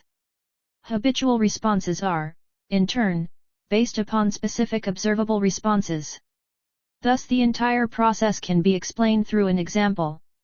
It is known that extroversion is based upon observed intercorrelations among the traits like liveliness, sociability, activity, and excitability. Each of these traits is inferred from intercorrelations among habitual responses such as for instance going to club, liking to talk with people, taking part in any social activity on the spur of the moment and so forth. These habits are themselves inferred from some observable specific responses like real occasion where the person actually went to club, talked with people, participated in group discussion, etc. Based upon numerous factor analyses on personality data gathered from different populations, Eysenck derived two major factors or dimensions of personality, viz. I, extroversion/introversion, 2, neuroticism/stability. Later, on the basis of other statistical analysis, he postulated a third dimension, viz. 3, psychoticism/impulse control. These three dimensions, according to Eysenck, are the major individual difference types considered most useful in describing personality functioning. To measure these three dimensions of personality, Eysenck developed a paper and pencil test. The latest version of the test has been named as Eysenck Personality Questionnaire, EPQ. 2.3.3.1 Extroversion/introversion. Extroverts are individuals who are sociable and impulsive and who like excitement and oriented toward external reality. Introverts are introspective persons who are more oriented toward inner reality and tend to exhibit preference towards a well-ordered life. Neurotics are emotionally unstable persons. The hallmark of most neurotics is that they exhibit an anxiety level disproportionate to the realities of the situation. Some neurotics may exhibit obsessional or impulsive symptoms and some may show unreasonable fear of objects, persons, places, etc. However, there are neurotics who are free from the burden of anxiety and fear, and in this group, psychopaths are placed who fail to assess the consequences of their actions and who behave in antisocial manner regardless of the punishment they get. Eysenck, 1965. 2.3.3.2 Psychoticism/impulse control. Psychotics are characterized by traits such as being insensitive to others, hostile, at times cruel and inhuman. Despite all the psychopathological traits, Eysenck believed that psychotics tend to be creative. Eysenck and Eysenck, 1985. He based his conclusion on his work with schizophrenics who gave many original responses on the Rorschach test. 2.3.3.3 Inhibition theory. Eysenck developed a theory called inhibition theory to explain why people who differed along the various dimensions should behave differently from one another. According to Eysenck, individual differences along the extroversion/introversion dimension are strongly determined by heredity and have their basic origins in the cerebral cortex of the central nervous system. State/trait approaches to personality. 29 Personality, Theories and Assessment. 30 Drawing upon the work of Teflov, 1964, and Pavlov, 1927, Eysenck pointed out that extroverts have relatively stronger inhibitory processes and very weak excitatory processes. Besides, their nervous systems are strong, which forces them to tolerate a large capacity of stimulation. Introverts, on the other hand, have very strong excitatory processes and weak inhibitory processes. Apart from this, their nervous system is weak, which means that they have a small capacity to tolerate stimulation. Thus the brains of extroverts react more slowly and weakly towards stimuli, thereby creating a strong desire for strong sensory stimulation, which causes them to seek excitement by going to parties, making new friends, and attending to various types of meeting, etc. On the other hand, introverts are more cortically aroused and their brains react quickly and strongly to stimuli. As such, they tolerate relatively small amount of stimulation. Consequently, strong stimulation from the environment proves to be aversive for them, and they tend to spend more time in aloof activities like reading, writing, playing chess, etc. 2.3.3.4 Arousal theory. Recently, inhibition theory has been replaced by arousal theory by Eysenck because inhibition and excitation, although were very useful concepts, were found to be extremely difficult to assess. Arousal theory has the advantage of identifying the physiological systems underlying individual differences in extroversion/introversion and neuroticism/stability. According to arousal theory, differences in the behavior of introverts and extroverts are due to the various parts of ascending reticular activating system, RAS, which is a network of fibers going upward from the lower brain stem to the thalamus and cortex. Some other fibers descend from the lower brain stem, which influences the activities of bodily muscles and autonomic nervous system. At the same time, such descending fibers can also modulate the activity of the brain stem. Thus the relation between a RAS and cortex become reciprocal, that is, a RAS activate the cortex, which, in turn, influences a RAS either by increasing or inhibiting the excitability. Eysenck was of view that introverts have innately higher levels of arousal than extroverts. As a result, they are more likely to be sensitive to stimulation. In arousal theory, Eysenck tends to make it explicit that the seat of neuroticism lies in visceral brain or limbic system. All structures of visceral brain such as hippocampus, amygdala, cingulum, septum, and hypothalamus are involved in generating emotionality. Since visceral brain and ARSA are only partially independent from each other, cortical and autonomic arousal can also be produced by activities of the visceral brain. In particular, such activities produce arousal in sympathetic nervous system, causing increase in heart rate, breathing rates, and loss of digestion, etc. People showing higher degree of neuroticism generally have lower thresholds for activity in visceral brain and greater responsivity of sympathetic nervous system. That is the reason why neurotics are innately more reactive, rather overreacting to even mild forms of stimulation. Self-assessment questions 3-1. What is the correct sequence of organization in Eysenck type trait hierarchy? A. Trait type habit response. B. Response habit trait type. C. Type trait response habit. D. Habit response trait type. 2. Which of the followings is not assessed by EPQ? A. Extroversion. B. Psychoticism. C. Neuroticism. D. Psychopathic tendencies. 3. According to Eysenck, which is not the characteristic of psychotics? A. Psychotics are creative people. B. Psychotics are hostile and cruel. C. Psychotics are inhumane. D. Psychotics are oriented toward inner reality. 4. Who claimed that personality can best be understood by assessing people on two dimensions, extroversion and neuroticism? A. Allport. B. Cattell. C. Eysenck. D. Jung. 5. According to arousal theory of Eysenck, which one is regarded as the seat of neuroticism? 2.3.4 Guilford's trait theory. J. P. Guilford is another important psychologist who have tried to analyze and predict about personality on the basis of traits. The importance of trait for Guilford's view about personality can be understood from his definition of personality, which states that an individual personality is nothing but the individual's unique pattern of traits.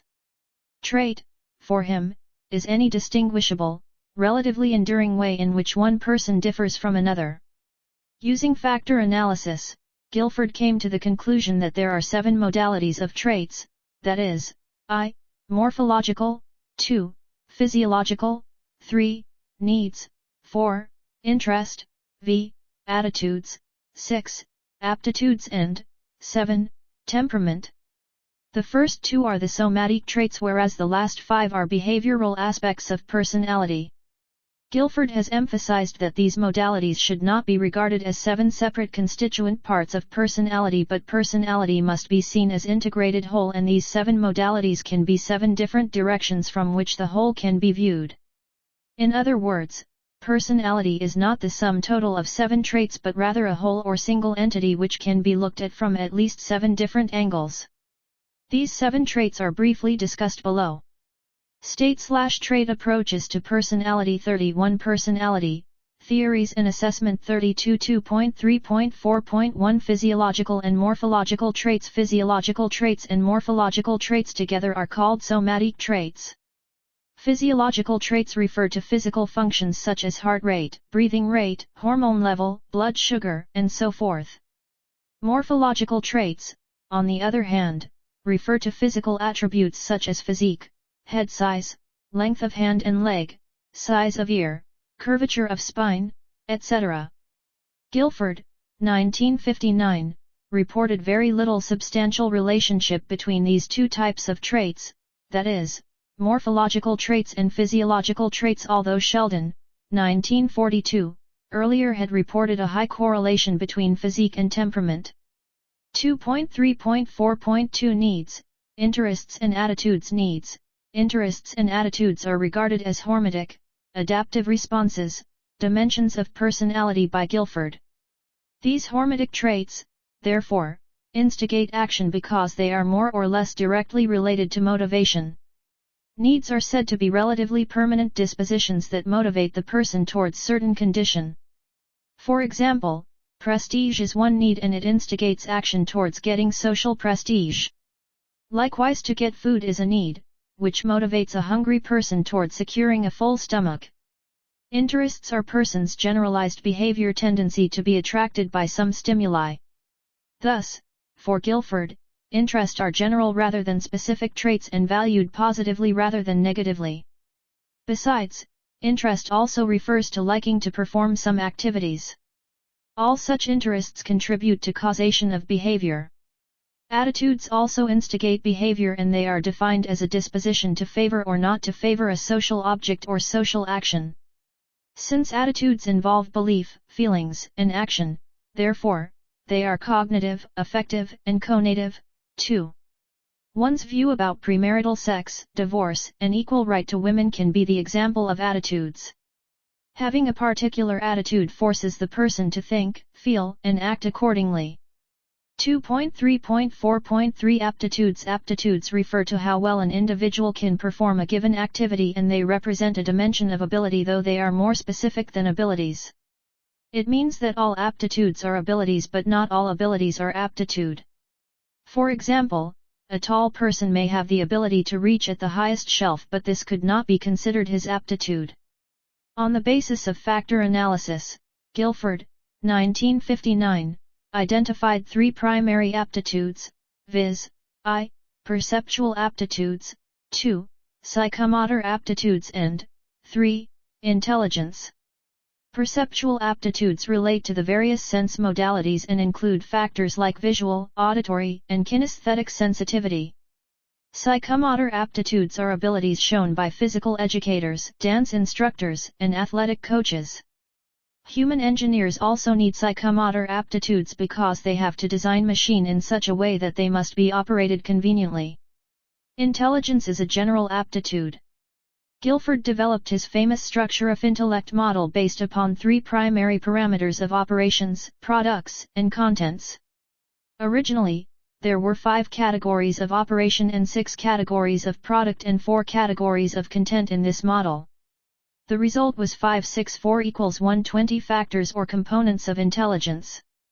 Shortly before his death, Guilford, 1988, however, expanded the total number from 120 to 180 abilities or factors when he raised the categories of operation from 5 to 6 by dividing one of the component of operation, that is, memory, into 2, memory recording and memory relation.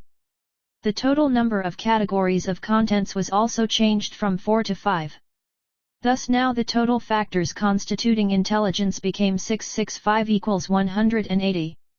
2.3.4.4 Temperament. According to Guilford, 1959, temperament refers to the manner in which the individual performs a behavior. Whether a person is impulsive, tolerant, deliberate, or critical in his or her behavior, is all indicative of the person's temperament. Temperament has been assessed by varieties of inventories in which Guilford-Zimmermann Temperament Survey, GZTS, became very popular.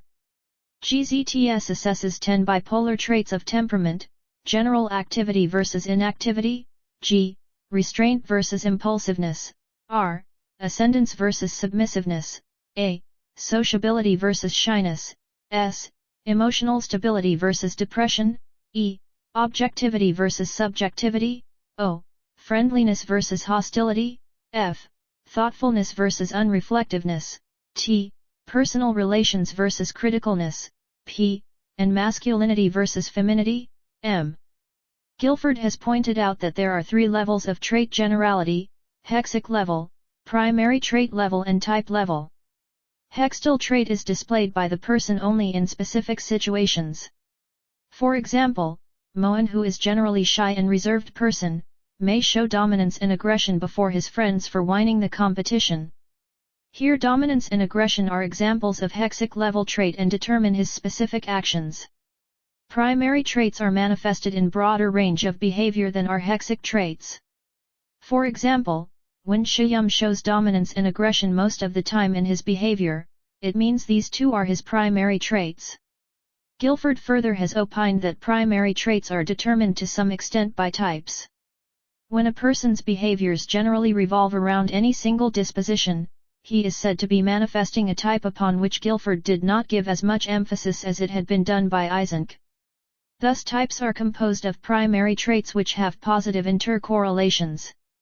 An extrovert type, for example, may be recognized through observation of high correlations among the primary traits of sociability, orientation towards external reality, impulsiveness, love for contacting other people, tolerance for pain, etc. Self-assessment questions 4.1. Which of the followings is not a hormetic trait? A. Interest. B. Need. C. Attitude. D. Aptitude. 2. Physic is an example of A. Hormetic trait. B. Physiological trait. C. Morphological. D. None. State/trait approaches to personality 33. Personality, theories and assessment 34. 3. How many abilities have been identified by structure of intellect model? A. 120. B. 160. C. 180. D. 144. Physical functions like heart rate, breathing rate, brainwave patterns are all covered by A. Morphological traits. B. Physiological traits. C. Hormetic traits. D. Behavioral traits. 5. Which of the followings is not assessed by GZTS? A. Masculinity, femininity. B. Friendliness, hostility. C. Practical, imaginative. D. Sociability, shyness. 2.3.5 5-factor model. Today, the most talked about trait approach to personality is the 5-factor model, FFM, also known as the Big Five. As its name implies, according to this model there are 5 broad personality factors, each of which is composed of constellation of traits. Based on his own researches as well as researches of others in 1981, Goldberg pointed out that it is possible to prepare a model for structuring individual differences among traits of personality. Big Five was meant to refer to the finding that each factor subsumes a large number of specific traits. In fact, the Big Five are almost as broad and abstract as Eysenck's superfactors. Those Big Five dimensions of personality, using the names assigned by M.C. Cray and Costa, 1987, are as under: 2.3.5.1 Extroversion, E. This factor assesses the quality and intensity of interpersonal interaction. High scorer in this factor is characterized by being sociable, active, talkative, person-oriented, optimistic, fun-loving and affectionate, whereas low scorer is characterized by being reserved, sober, aloof, task-oriented, retiring and quiet. Thus this factor contrasts extrovert traits with introverted traits. 2.3.5.2 Neuroticism, N. This factor assesses adjustment versus emotional instability. Persons high on neuroticism are prone to emotional instability. Such persons tend to experience negative emotion and are characterized by being moody, irritable, nervous, insecure, and hypochondriacal. Low scorers on this dimension are characterized by being calm, relaxed, unemotional, hearty, self-satisfied, etc. Thus this factor differentiates people who are emotionally stable from those who are emotionally unstable. 2.3.5.3 Conscientiousness, C. This factor mainly assesses the person's degree of organization, persistence, and motivation in goal-directed behavior. In other words, this factor describes task and goal-directed behaviors and the socially required impulse control behavior. This factor easily differentiates individuals who are dependable, organized, hard-working, responsible, reliable and thorough, high scorers, from those who are undependable, disorganized, unreliable, impulsive, irresponsible, lazy and negligent, low scorers. 2.3.5.4 Agreeableness. A. This factor assesses the person's quality of interpersonal orientation ranging from compassion to antagonism in thinking, feeling, and action. High scorer on this factor would be characterized by soft-hearted, good-natured, trusting, helpful, straightforward and forgiving, whereas the low scorer would be characterized by cynical, suspicious, uncooperative, vengeful, irritable, and manipulative. 2.3.5.5 Openness. O. This factor assesses proactive seeking and appreciation of experience for its own sake as well as tolerance for and exploration for the something new and unfamiliar. High scorers would be characterized by being good-natured, warm, sympathetic, and cooperative, whereas low scorers would be characterized by being unfriendly, aggressive, unpleasant, argumentative, cold and even hostile. First letters of the Big Five dimensions can be reordered to spell out the word ocean, an easy way to keep them in memory. For assessing these Big Five dimensions, Goldberg, 1992, has developed a questionnaire named Transparent Bipolar Inventory.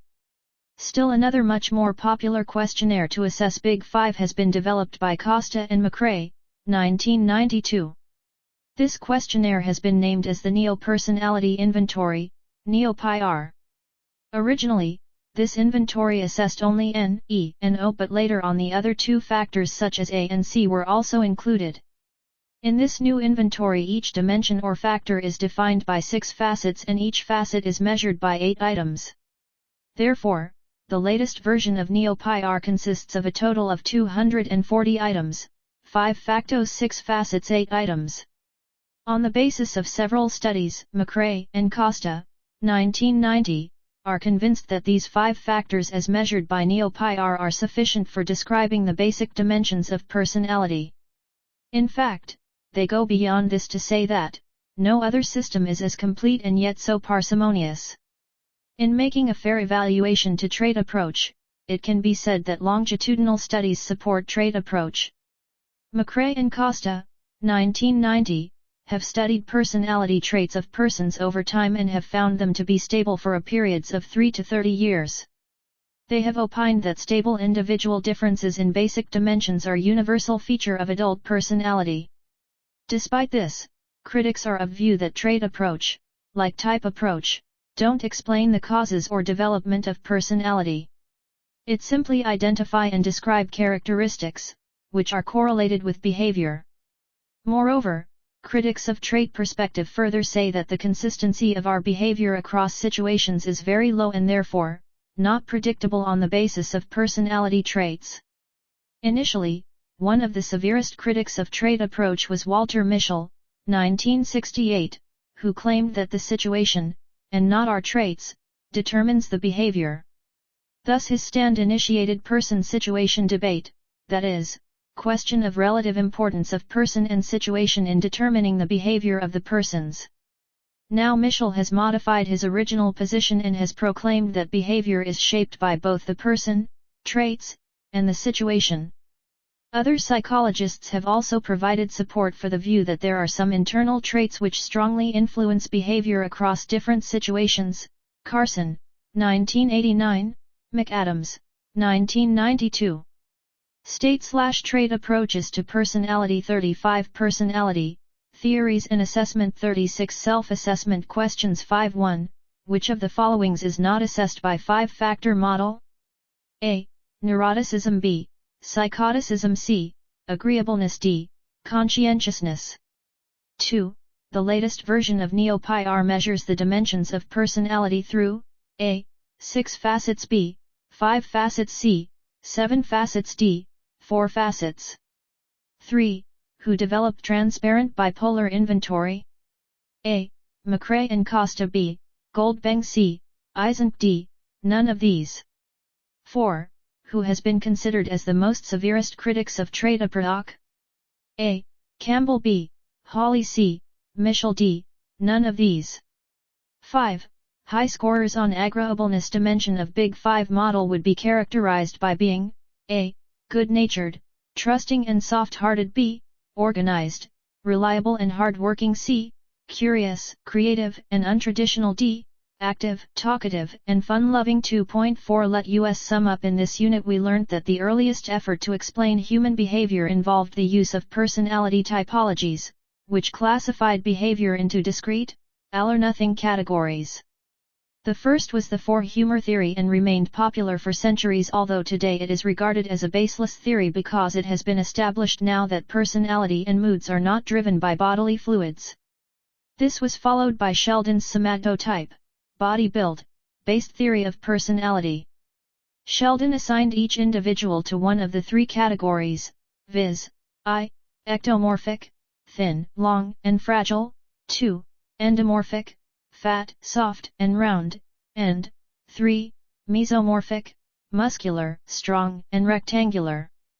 According to Sheldon, ectomorphs are artistic, brainy, and introverted, endomorphs are relaxed, fond of eating, sleeping and sociable, whereas mesomorphs are affective, dominant, filled with energy and courage. MBTI, Myers-Briggs Type Indicator, typology is another typology which is modern one and based upon Carl Jung's theory of personality types. The four dimensions of personality that are assessed here are E or I, extroversion introversion S or N, sensing or intuition T or F, thinking feeling, and J or P, judgment perception. The MBTI identifies 16 types of personality based on Jung's distinctions between EI, SN, and TF, as well as upon Isabel Myers' distinction between JP. Since the type theories robbed the uniqueness of persons by placing the persons into a preconceived category, the trait theories came about. Trait approaches explain personality in terms of traits, which are defined as relatively stable and consistent personal characteristics. Trait approach attempts to explain personality and differences between people in terms of their personal characteristics, to devise ways of measuring individual differences in personality traits and to use these measures for understanding and predicting a person's behavior. Under the trait approach, we considered the viewpoints of Allport, Cattell, Eysenck, Guilford, and the five-factor model would be discussed in detail. For Allport, traits are the building blocks of personality as well as the source of individuality. For Allport, trait is something that exits but remains invisible. It is located somewhere in the nervous system.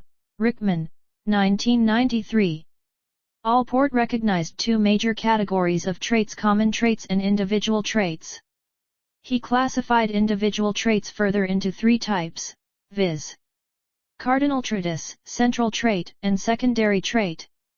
All these traits are dynamic in the sense that they possess motivational power. Those individual traits or dispositions which are intensely experienced are said to be more motivational. Those individual traits which are less intensively experienced though possessing more motivational power are said to be more stylistic. According to Allport, all these individual traits form structure of personality which, in turn, determines the behavior of an individual. In his view, only by focusing upon the uniqueness of the individual, a scientific and substantial understanding of personality is possible. We then learnt about Cattell's trait theory. Raymond Cattell, 1950, considered personality to be a pattern of traits providing the key to understanding it and predicting a person's behavior. According to him, traits are relatively permanent and broad reaction tendencies of personality. They serve as the building blocks of personality. He distinguished between I, surface trait and source trait, 2, constitutional and environmental mold traits, 3, ability, temperament, and dynamic traits. Cattell found 23 source traits in normal persons and 16 of which he studied in detail. These 16 basic source traits were then used in the construction of the 16 personality, 16PF, questionnaire popularly known as 16PF test. In addition to these 16 factors measured by personality test, Cattell, on the basis of his subsequent researches, proposed 7 new factors. Using factor analysis to the surface traits of the normal and abnormal personality spheres, Cattell derived 12 new factors that measure psychopathological traits. Cattell also distinguished between constitutional traits and environmental mold traits. Cattell has further subdivided traits into ability traits, temperament traits, and dynamic traits.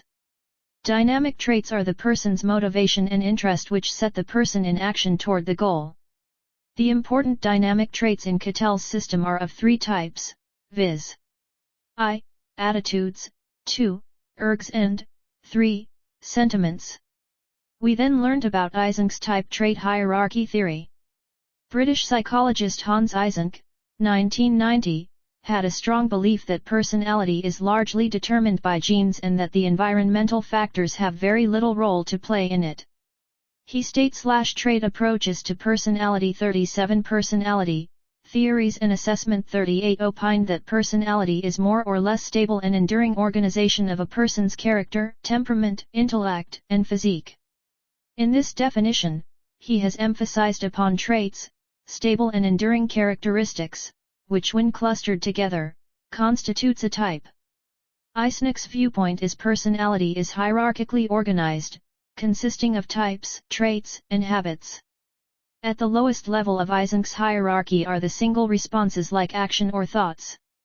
Regularly occurring responses form habits and related habits form traits, and several traits clustered together constitute a type or also known as superfactors. Later, on the basis of other statistical analysis, he postulated a third dimension, viz. Psychoticism/impulse control. These three dimensions, according to Eysenck, are the major individual difference types considered most useful in describing personality functioning. To measure these three dimensions of personality, Eysenck developed a paper and pencil test. The latest version of the test has been named as Eysenck Personality Questionnaire, EPQ. Recently, inhibition theory has been replaced by arousal theory by Eysenck because inhibition and excitation, although were very useful concepts, were found to be extremely difficult to assess. According to arousal theory, differences in the behavior of introverts and extroverts are due to the various parts of ascending reticular activating system, ARAS, in the nervous system. Eysenck's theory was followed by learning about Guilford's trait theory.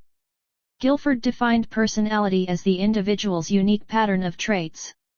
Trait, for him, is any distinguishable, relatively enduring way in which one person differs from another. Using factor analysis, Guilford came to the conclusion that there are 7 modalities of traits, that is, I. Morphological, 2. Physiological, 3.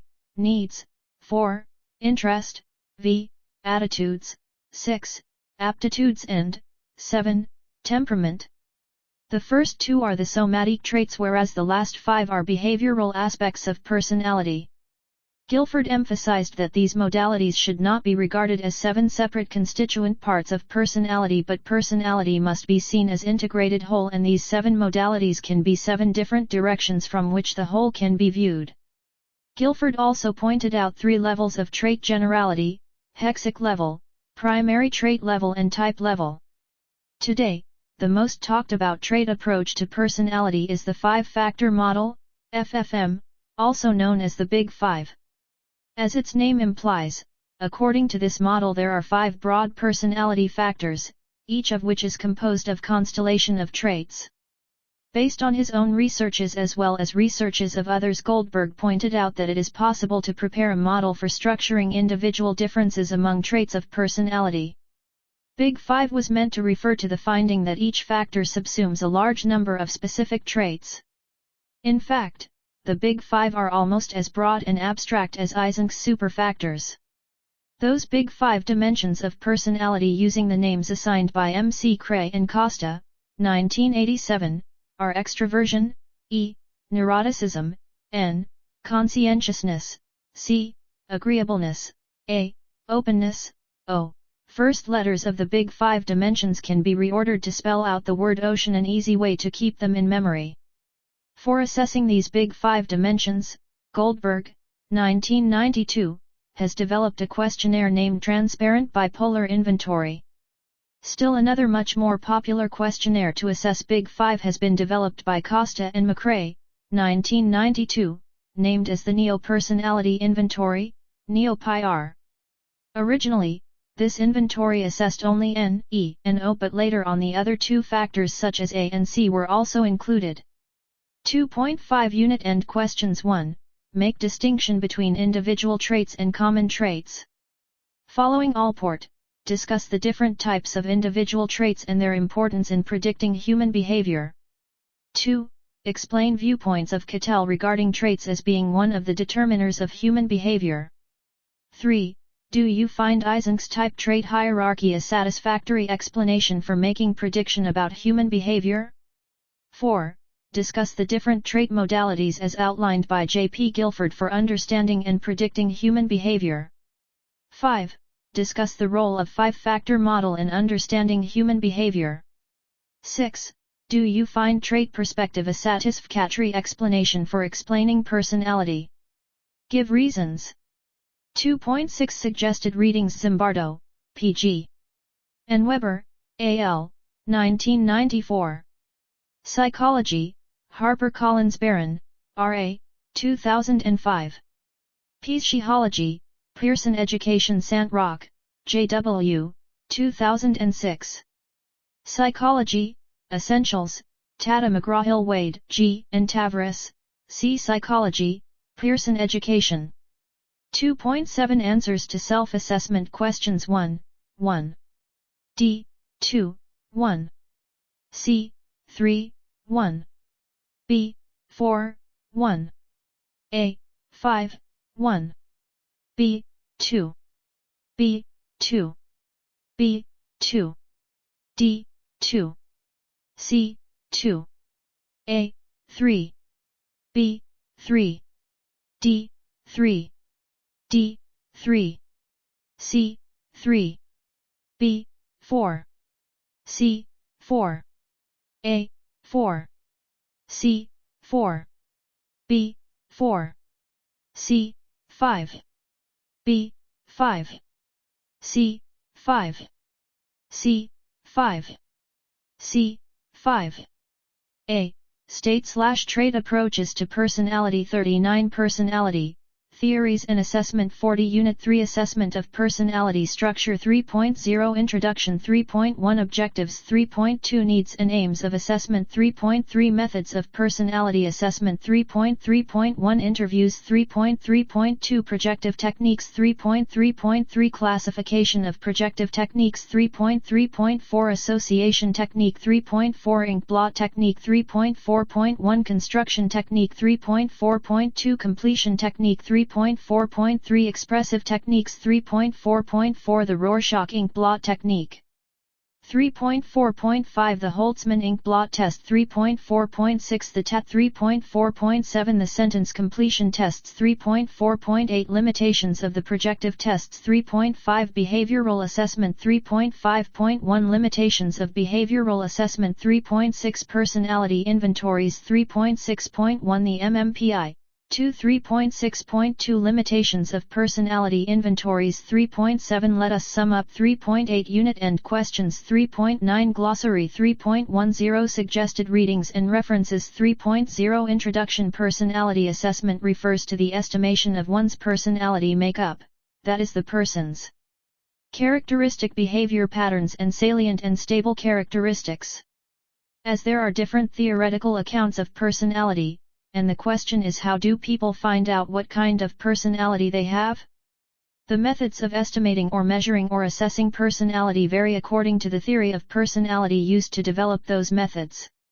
However, most of the psychological professionals doing personality assessment do not necessarily tie themselves to one theoretical viewpoint only, rather they prefer to take an eclectic view of personality. The eclectic view is a way of choosing the parts of different theories that seem to best fit a particular situation, rather than using only me theory to explain a phenomenon. In fact, looking at behavior from different perspectives can often bring insights into a person's behavior that would not easily come from taking only one perspective. Ciccarelli and Meyer, 2006. Therefore, many of the professionals doing personality assessment use different perspectives and also take on different techniques for its assessment. It is also important to note here that personality assessment may also differ with respect to the purposes for which it is done. For example, if the purpose is self-understanding, the person may select different tests/inventories. If the purpose is to classify persons as per their personality traits, a different set of tests may be useful. Finally, if the purpose is diagnostic, clinical psychologist, counselors etc., an entirely different set of tests may be more useful. There are several tests/inventories which are available for the assessment of personality. Broadly, these can be grasped into one of the three categories. These are the subjective, objective, and projective methods. The subjective approach incorporates the assessment of one's personality taking his/her work into account, e.g. what he or she had done throughout his/her life. It may also consider his/her autobiographical accounts and biographies etc. But there is a major limitation of it, that there are possibilities that the person may exaggerate his/her strengths and may minimize the account of his/her limitations, and therefore we may be devoid of the true picture of personality. In personality assessment, the effort is to make the assessment free from bias of any sort, both from the subject/participant, whose personality is to be assessed, and from that of the assessor. It presents that there are so many such tests/inventories whereby we can assess personality of a person objectively, and these are the important tools for the purpose. While some tests assess the surface characteristics, others uncover the underlying aspects of personality. Among the major procedures that are in use currently, the important ones are those based on content relevance, empirical criterion keying, factor analyses, and personality theory. Personality assessment may differ in the purposes for which they are conducted. Personality assessment is used in the diagnosis of personality disorders by clinical and counseling psychologists, psychiatrists, and other psychological professionals. 3.1 Objectives. After reading this unit, you will be able to define personality assessment, explain the prominent features of personality assessment, explain the aims of personality assessment, explain the various methods used in the assessment of personality, differentiate between different types of tools of personality assessment, explain projective techniques in detail, and explain objective techniques in detail. 3.2 Needs and aims of assessment. Testing is becoming more and more important with each growing area of psychology. Traditionally, tests were employed only to measure individual differences or intra-individual reactions under different circumstances. The nature and extent of individual differences, their possessed psychological traits, assessment of personality 41 personality, theories and assessment 42 differences among various groups etc. are becoming some of the major components demanding assessment as an aid of measurement. Personality testing is an essential prerequisite for identifying the various constituents of personality. Testing in personality provides measures of emotional and motivational traits of personality. 3.3 Methods of personality assessment. Some of the important tests and techniques measuring personality include I. Interviews, 2. Projective techniques, 3. Association techniques, 4. Expressive techniques. 3.3.1 Interviews. Interview is a method of personality assessment in which the interviewee has to answer the questions asked by the professional, in a structured or unstructured fashion. Some therapists note down the answers of the interviewee in a survey process. This type of interview is unstructured in manner and moves naturally. Limitations of interviews. Interview by the psychologist demands the report of innermost feeling, concerns, and urges on the part of client. This is something that can be known directly by the client/interviewee, and thus, the problems encountered with self-report data like survey are faced with interviewing also. Interviewees/clients can misinform, lie, distort the actual facts or reality and hide the true information for social desirability. Also, biases can occur on the part of the interviewers, as their personal belief system or prejudices may put obstacles in the interpretation of the information given by the interviewee. Halo effect is the other problem with interviews. Halo effect is a tendency to form a favorable or unfavorable impression of someone at the first meeting, and after that first impression all of the comments and behavior of that person are interpreted in agreement with the impression. Those who make a good first impression due to clothing, physical appearance or some other characteristic seem to have a halo for everything they do in a positive light. 3.3.2 Projective techniques. These techniques are assumed to reveal those central aspects of personality that lie in the unconscious mind of an individual. Unconscious motivations, hidden desires, inner fears, and complexes are presumed to be elicited by their unstructured nature that affect the client's conscious behavior.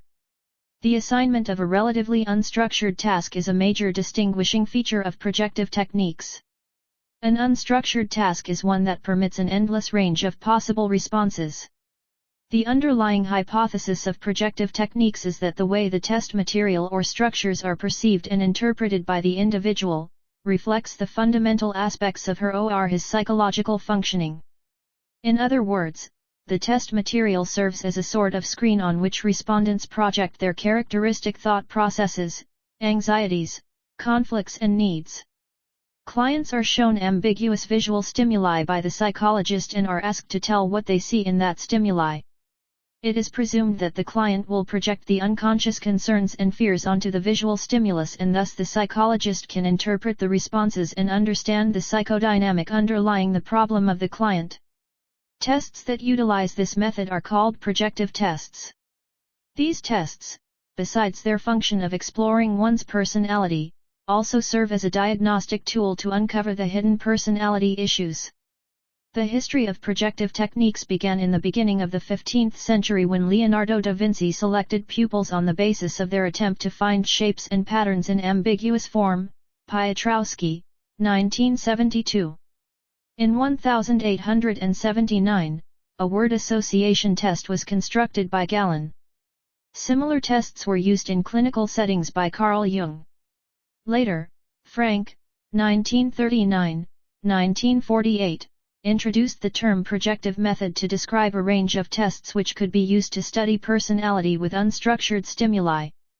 This way, the individual has enough opportunity to project his own personality attributes which in the course of normal interview or conversation the person would not reveal. More specifically, projective instruments also represent disguised testing procedures in the sense that the test takers are not aware of the psychological interpretation to be made of their responses. Rather than measuring the traits separately, the attention is focused on the composite picture. Finally, projective techniques are an effective tool to reveal the latent or hidden aspects of personality that remain embedded in the unconscious until uncovered. These techniques are based on the assumption that if the stimulus structure is weak in nature, it allows the individual to project his/her feelings, desires, and needs that are further interpreted by the experts. Self-assessment questions. 1. What is the need for personality assessment? 2. How can personality assessment prove to be an aid in understanding human behavior? Assessment of personality. 43. Personality, theories and assessment. 3. What is the underlying approach behind personality testing? 4. What is projective technique? 3.3.3 Classification of projective techniques. Various types of projective techniques have been classified into several categories by psychologists. I. Constructive. It includes all those tests and situations where the construction of some specific task is to be done by the examinee. The subject needs to frame a structure upon the situation presented by the examiner, and be asked to draw a human figure allowing the person to freely express the examiner's inclination. 2. Constitutive. This category includes those tests which require the examinee to constitute structures upon some given unstructured materials, as for example, the Rorschach ink blot technique. In this test the examinee imposes own structure upon the unstructured ink blots, Zubin, Eros, and Schumer, 1965, and the subject's responses are scored and interpreted. 3. Cathartic. It includes those situations where the examinee can release his wishes, inner demands, conflicts etc. through some manipulative tasks. 4. Interpretative. It includes those test situations where the examinee has to add a detailed meaning to the given situation. For example, the thematic apperception test, TAT, and the word association test V, refractive. This category includes all those techniques through which the examinee gets the opportunity to depict his personality in the form of drawing, painting etc. Frank cited that graphology is the best example of this category. If we evaluate Frank's classification, it is obvious that it consists of several limitations. The biggest one is that according to his classification, same test can be included in 2 or more categories, causing considerable overlap. This way, Frank's classification is not a popular classification of projective methods. 44 3.3.4 Association techniques. This category includes all those situations where responses are to be given by the examinee in the form of associations which he makes after seeing or listening to the stimulus material, e.g. the word association test, etc. In the word association test, the examinee is provided with a number of words in the form of a list, and he is required to utter the very first word that comes to his mind on listening the stimulus word. The responses in accordance with the reaction time are used for the analysis of personality of the individual. 3.4 Ink blot techniques. The ink blot techniques consist of two popular techniques, that is, the Rorschach test and the Holtzman ink blot test.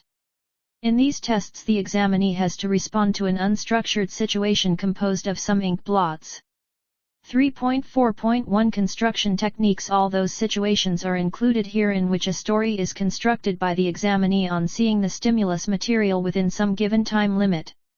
The themes and mode of responding are considered relevant in such tests. The thematic apperception test, TAT, the object relations test are some of the examples of construction techniques. Some other tests like draw a person test are also included in this category. In all these tests, the examinee constructs or produces simple/complex statements in a story form or draws some picture or person. 3.4.2 Completion techniques. These include the situations where some incomplete sentences are presented to the examinee and he can complete them in the form he desires. For example, I want, I feel excited about. The subject has to fill up the blanks and the responses given by the examinee are recorded and analyzed to get a picture of the individual's personality. For example, Rotter's incomplete sentence is blank. Some people consider it as a semi-projective technique. 3.4.3 Expressive techniques. These include those tests where some manipulative tasks are used by the examinee to depict his or her personality. Some interaction with the given material is the theme of these techniques. Some of the common expressive techniques include role-playing, finger painting, play, drawing, etc. The characteristic feature of expressive techniques is that the examiner pays much attention to the manner in which the given materials are manipulated by the examinee. 3.4.4 The Rorschach ink blot test. Rorschach ink blot test was developed in 1921 by Swiss psychiatrist Hermann Rorschach. It consists of 10 ink blots, 5 in black ink on a white background and 5 in colored inks on a white background. The Rorschach test is a measure of both the intellectual and non-intellectual personality traits. While developing Assessment of Personality 45 Personality, Theories and Assessment 46 this technique, Rorschach experimented with a large number of ink blots which were administered to different psychiatric groups. On the basis of such clinical observations, various psychiatric syndromes that differentiate response characteristics were taken up in the scoring system. In the test, the subjects are asked to simply state whatever each ink blot looks like to them. Responses are scored by the psychologists using predetermined categories, on key factors such as color and shape, movement, whether the whole or part blot has been seen, and whether the response is given in content to the whole or to peculiar details in the blot.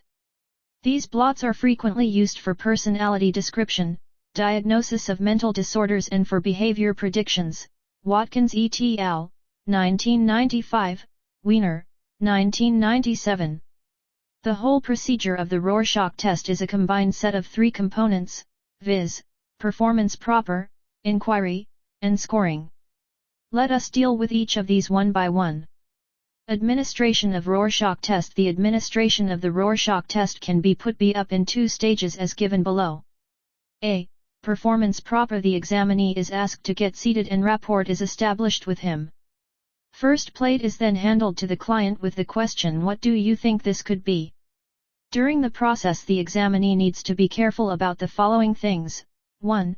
Reaction time, which means the time gap between the card presentation and examinee's response.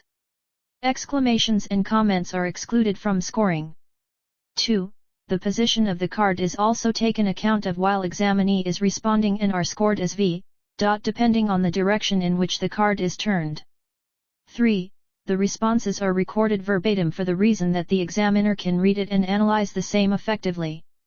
4. The total time for which the card is kept by the subject is also recorded.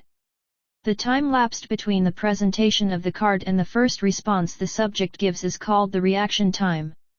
On completion of the first plate, the second plate is given to the examinee, and similarly all the 10 plates are presented in a sequential manner.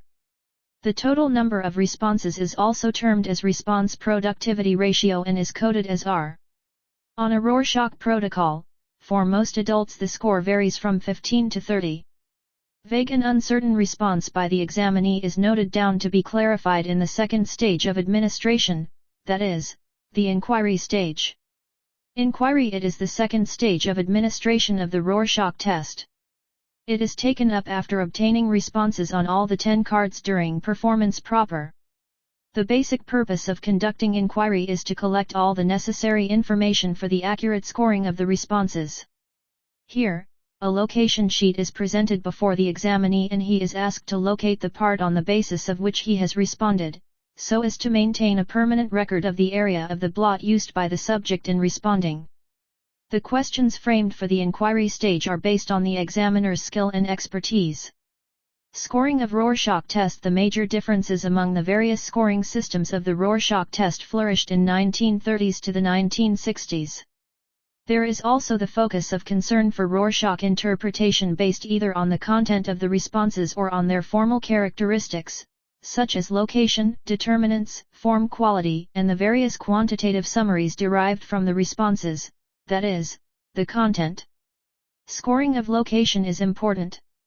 Location refers to that part of the plot with which each response of the subject is associated. For example, whether the whole blot or a common detail or a usual detail has been used by the respondent and are scored as W, DD, DD, etc. The determinants of the response include form, color shading and movement and are coded as FCSM, etc. The respondent's perception of the blot as a moving object is scored in context of movement. The various types of movement include human movement, animal movement, etc. The form quality of responses may depict the precision with which the response match the location used, to their originality. The treatment of content also varies from one Rorschach system to another except some major regularly employed categories. Some of the main categories are human figures, human details, animal details, etc. and are coded as H, A, HD, AD, etc. Some other broad scoring categories may include art objects, plants, maps, landscapes, clothing, etc. For each of the 10 cards, certain specific responses are scored as popular because of their common occurrence and thus, constitute the popularity score. Qualitative interpretations of the Rorschach scores include the association of whole responses with conceptual thinking. The color responses given by the subject are indicative of the subject's emotionality and fantasy life. The entire response for all the 10 cards including the inquiry are integrated together to interpret the psychodynamics underlying the problem and also decide upon the diagnostic issues. However, after a prolonged use of the Rorschach test as a psychometric instrument, some of the researchers found a number of difficulties inherent in the method itself, such as the variability in the total number of responses, examiner effects, and interdependence of scores, etc. The 5 major Rorschach systems in use developed in the United States show vast differences which were documented by John E. Exner, Jr., 1969. He, with his extensive investigations of clinical use of the Rorschach test, came up with a single, distilled system encompassing all the useful features being possessed by the method. Questions are also asked about the reliability and validity of the assessment done through the Rorschach test. In this context, it is pertinent to mention here that the Rorschach ink blot test was never developed as a psychometric tool, rather, it was developed as an instrument to aid in the clinical diagnosis. Assessment of Personality 47 Personality, Theories and Assessment 48. To briefly state about this test, it can be concluded that more research still needs to be conducted to invent a standard method of administration and scoring of the Rorschach test. 3.4.5 The Holtzman ink blot test. Holtzman et al. 1961, developed an ink blot test known as the Holtzman ink blot test, HIT. This test was developed by Holtzman in order to remove the inherent technical difficulties of the Rorschach like unlimited number of responses, poor scorer reliability, etc. There are two parallel forms, A and B, having 45 cards, both colored and achromatic and markedly asymmetric. One response per card is taken by the respondent.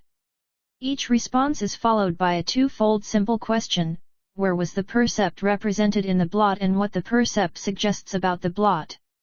All the responses are then classified under 22 response variables. It has been found by many researchers that Holtzman test appears to be better standardized than the Rorschach test. Also, the scorer reliability of the HIT is highly satisfactory. Validity data on HIT have also yielded satisfactory results. It has also overcome the problem of productivity ratio by specifying the number of responses. Recently, Holtzman, 1988, has also developed a variant of HIT called HIT 25. Consisting of 25 cards. It has been found to be successful in diagnosing schizophrenia. 3.4.6 The TAT. This test was developed by Henry Murray and his colleagues, Morgan and Murray, 1935.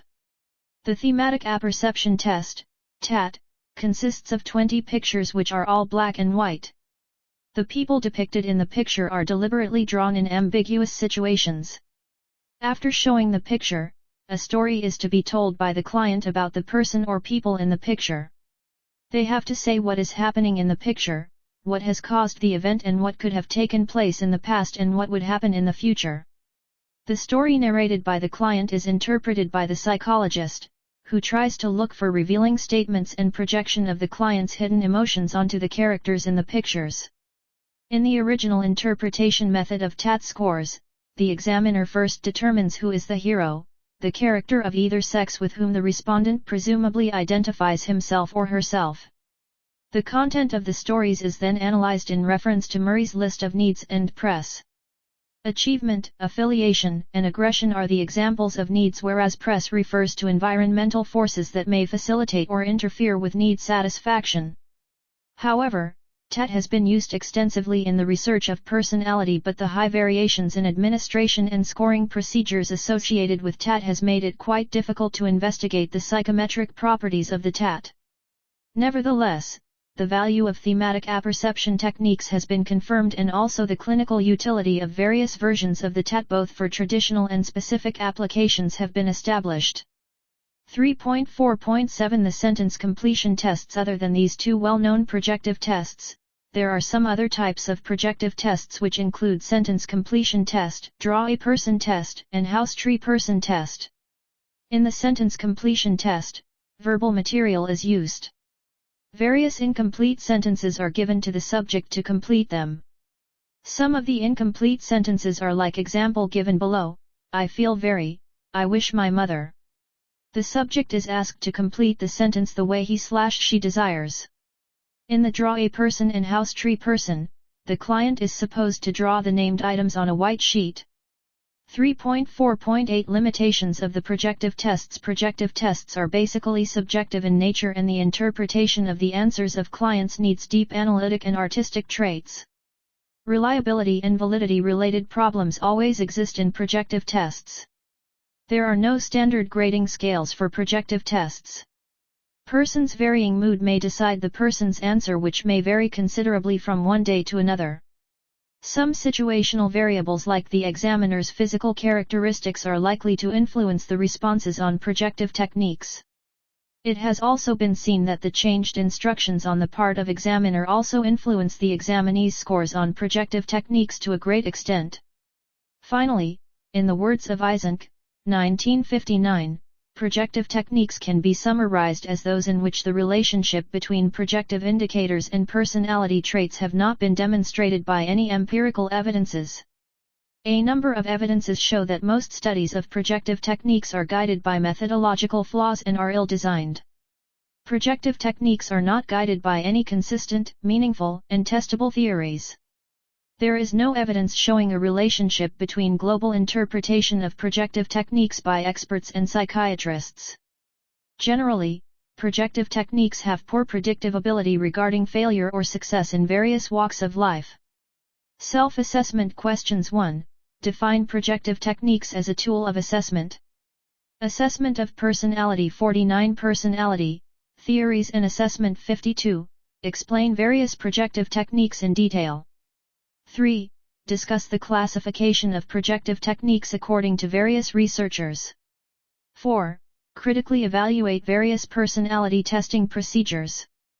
3.5 Behavioral assessment. Behaviorists assume that personality is a composite set of learned responses to stimuli in the environment. They undertake to watch such behavior as a preferred method to study. One of the methods is direct observation, that requires the psychologist to observe the client while engaged in ordinary, daily routine behavior, at home, school, workplace or any other natural setting. Among other methods often used by behavioral therapists are rating scales and frequency counts. In a rating scale, either the psychologist or the client assigns a numeric rating or some specific behavior. On the other hand, in a frequency count, the frequency of certain behaviors in a specified time limit is counted. Both rating scales and frequency counts are being used by educators in the diagnosis of various behavioral problems like attention deficit disorder, etc. 3.5.1 Limitations of behavioral assessment. Observer bias is the major limitation of behavioral assessments. In observational method, there is no control over the external environment, and this may lead to interpret the events in fruitless direction. 3.6 Personality inventories. Personality inventory is a printed form that consists of a set of statements or questions applying to human behavior. The list of questions is a standard one and requires specific answers such as yes, no and cannot decide. As the questions demand close-ended answers, these assessments are quite objective in nature. Cattell's 16PF is one such personality inventory. NeoPi by Costa and McRae, 2000, has been revised, which is based on the 5-factor model of personality traits. Myers-Briggs Type Indicator, MBTI, is another commonly used inventory. Introversion, extroversion, I/E, is a classic dimension that began with Jung and is represented in nearly every personality theory, including the Big Five.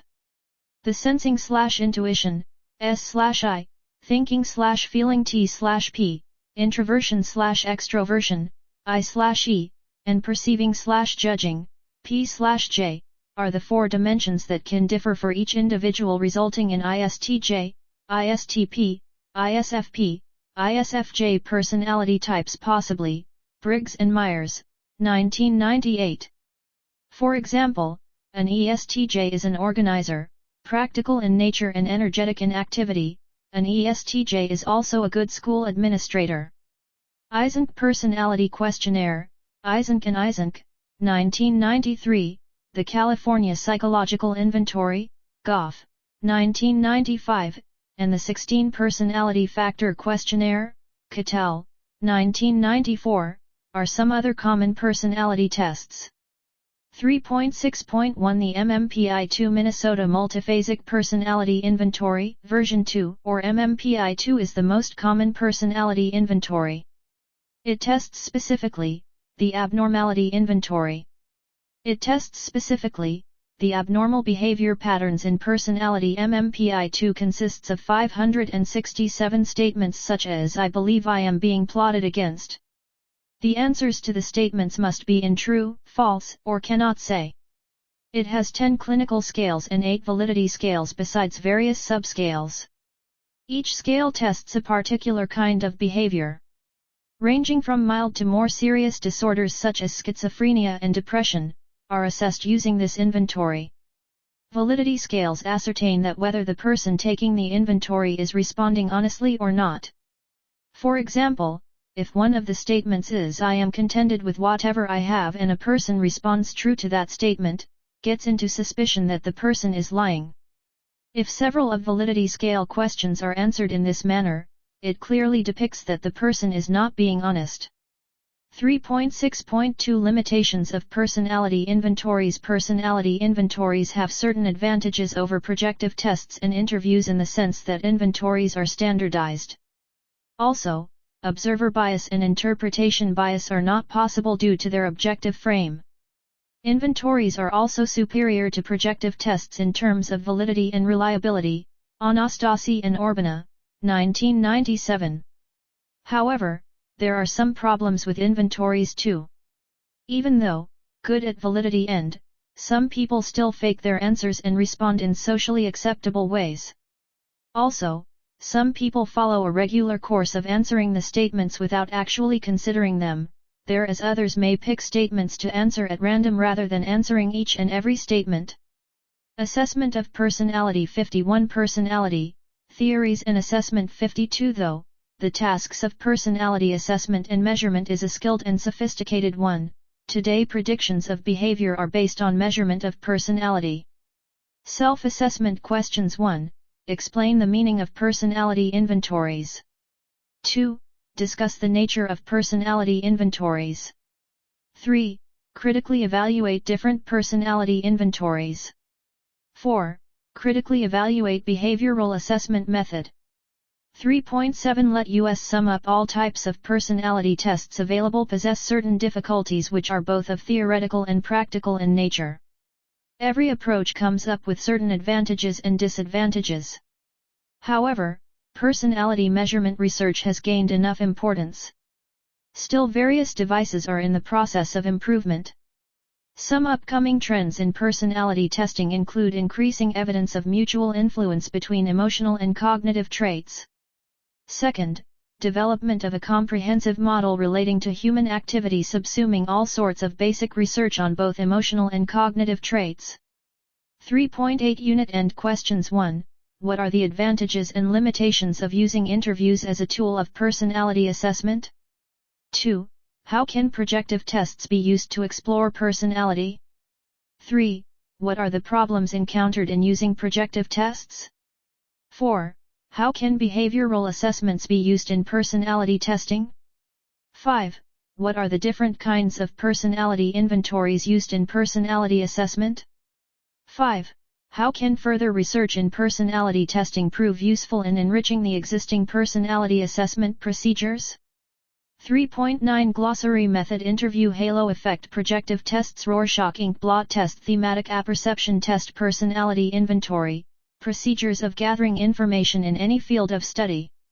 A method of personality assessment in which the interviewer asks questions to the clients and the client is allowed to answer either in a structured or an unstructured fashion. Tendency of an interviewer to allow positive characteristics of a client to influence the assessments of client behavior and statements. Assessment of personality that presents ambiguous visual stimuli to the client and ask the client to respond with whatever comes to his mind. Projective test that uses 10 ink blots as the ambiguous stimuli. Projective test that uses 20 pictures of persons in ambiguous situations as the visual stimuli. Paper and pencil tests that consist of statements requiring a specific and standardized response from the person taking the test. Assessment of Personality 53 Personality, Theories and Assessment 3.10 Suggested Readings and References Anastasi, A. 1997. Psychological Testing. New York, Macmillan. Ciccarelli, S.K., and Myers, G. 2006, Psychology. New Delhi, Pearson Education. References Butcher, J.N., and Rouse, S.V., 1996. Personality, Individual Differences and Clinical Assessment. Annual Review of Psychology, 47,87-111. Camara W.J. Nathan J.S., and Puente A.E., 2000. Psychological Test Usage, Implications in Professional Psychology. Professional Psychology, Research and Practice, 31, 141-154. Exner, J.E. Jr., 1966. The Rorschach Systems. New York, Gruen and Staten. Eysenck, H.J., and Eysenck, S.B.G., 1993. Eysenck Personality Questionnaire Revised. London, Hodder and Stoughton. Goff H.G., 1995. California Psychological Inventory, 3rd ed. Palo Alto, CA, Consulting Psychologist Press. Holtzman, W.H., Thorpe, J.S., 1961. Inkblot Perception and Personality Holtzman Inkblot Technique. Austin, University of Texas Press. Wiener, IB, 1997. Current status of the Rorschach ink blot method. Journal of Personality Assessment 68,5-19.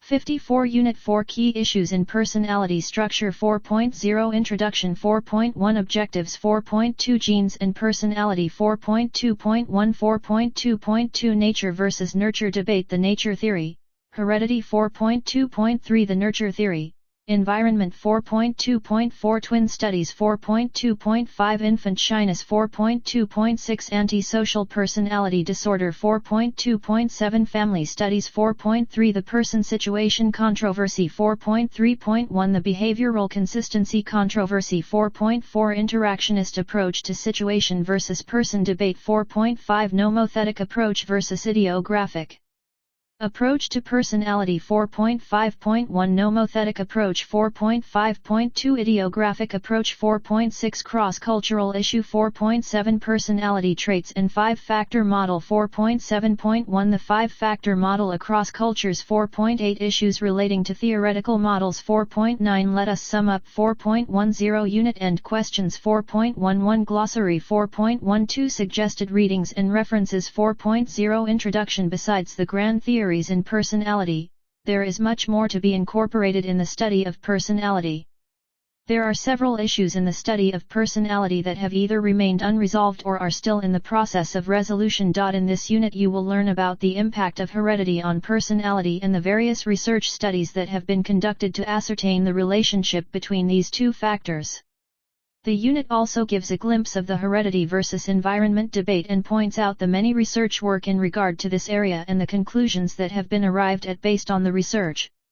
An attempt has also been made in this unit to present the person versus situation controversy, wherein it has been pointed out as to how the consistency in behavior across situations is questioned. The interactionist approach in regard to this issue has been elaborated. This unit also presents the idiographic versus nomothetic approach to personality, in which context the cross-cultural issues have also been dealt with. The research in the 5-factor model's explanation of personality have been listed, and it has been pointed out as how this theory has been more popular and the reasons for the same. Assessment of Personality 55 Personality, Theories and Assessment 56 4.1 Objectives. After reading this unit, you will be able to describe the various issues in personality, explain the controversies in the study of personality, analyze the various sub-issues still unanswered in the field of personality, and list out the ways to fill up the lacunae existing in personality research. Some of the major issues in personality research are being discussed in the following sections. 4.2 Genes and Personality. Nature versus nurture is probably the oldest issue in psychology. This is an age-old dispute among behavioral psychologists, philosophers, theologians, and theorists of consciousness. Nature versus nurture is a term coined by the English Victorian polymath Francis Galton regarding the influence of heredity and environment on the development of personality. 4.2.1 Nature versus nurture debate. The nature versus nurture debate basically relates to the relative importance of an individual's inherent traits versus the personal experiences that lead to individual differences in physical and behavioral traits. Some scientists are of the view that genetic predispositions or even animal instincts are the push factors behind people's behavior. Others believe that the way one behaves is directly dependent upon the manner in which the person has been taught to behave. The former is known as the nature theory of human behavior, whereas the latter is termed as the nurture theory of human behavior. Sir Francis Galton was fascinated by the idea of genetic pre-programming and tried to uncover the predestined ways of human beings. However, many of his experiments proved ill-conceived, but yet his contribution has been vital to the study of personality issues. The technique of fingerprinting and the word association test are the end products of Galton's contribution. It has been stated that at the time of birth the child has no specific traits except that it functions through its reflexes. As the child grows day by day, and in the process of socialization it learns many things in regard to the environment. It is said that the child thus at birth is in a blank state of mind or tabula rasa, and whatever one wants to put into it, the same would be absorbed and the child's behavior accordingly will change. This view, which holds that nurture yields all or almost all the behavioral traits in the individual child. Thus the environment, nurture, plays a significant role in the development of the child's personality. However, the fast-growing understanding of the human genome has come up with the information that both the sides are right in their own part. Whereas nature provides us with inherent abilities and traits, nurture reshapes these genetic tendencies and molds them with progressive learning and maturity. This viewpoint, which agrees that both nature and nurture play crucial roles in human personality development, has come to be known as interactionism.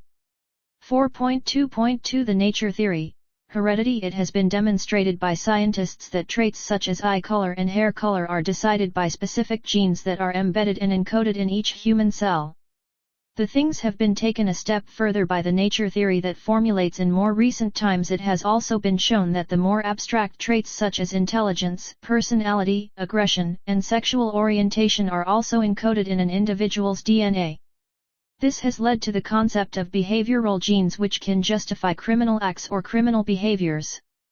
Another debated issue in context of nature theory is the occurrence of gay gene that points to a genetic component to sexual orientation. If there is no role of genetics, then fraternal twins brought up under the same environmental conditions would be alike, even though differences exist in their genetic makeup. But, according to the studies, they closely resemble each other as compared to non-twin brothers and sisters. 4.2.3 The nurture theory, environment. The proponents of the nurture theory are of the view that genetic tendencies ultimately do not matter. They believe that our behavioral aspects originate only from the environmental forces in our upbringing. American psychologist John Watson, a strong proponent of environmental learning, demonstrated that disorders like phobia could also be explained by classical conditioning.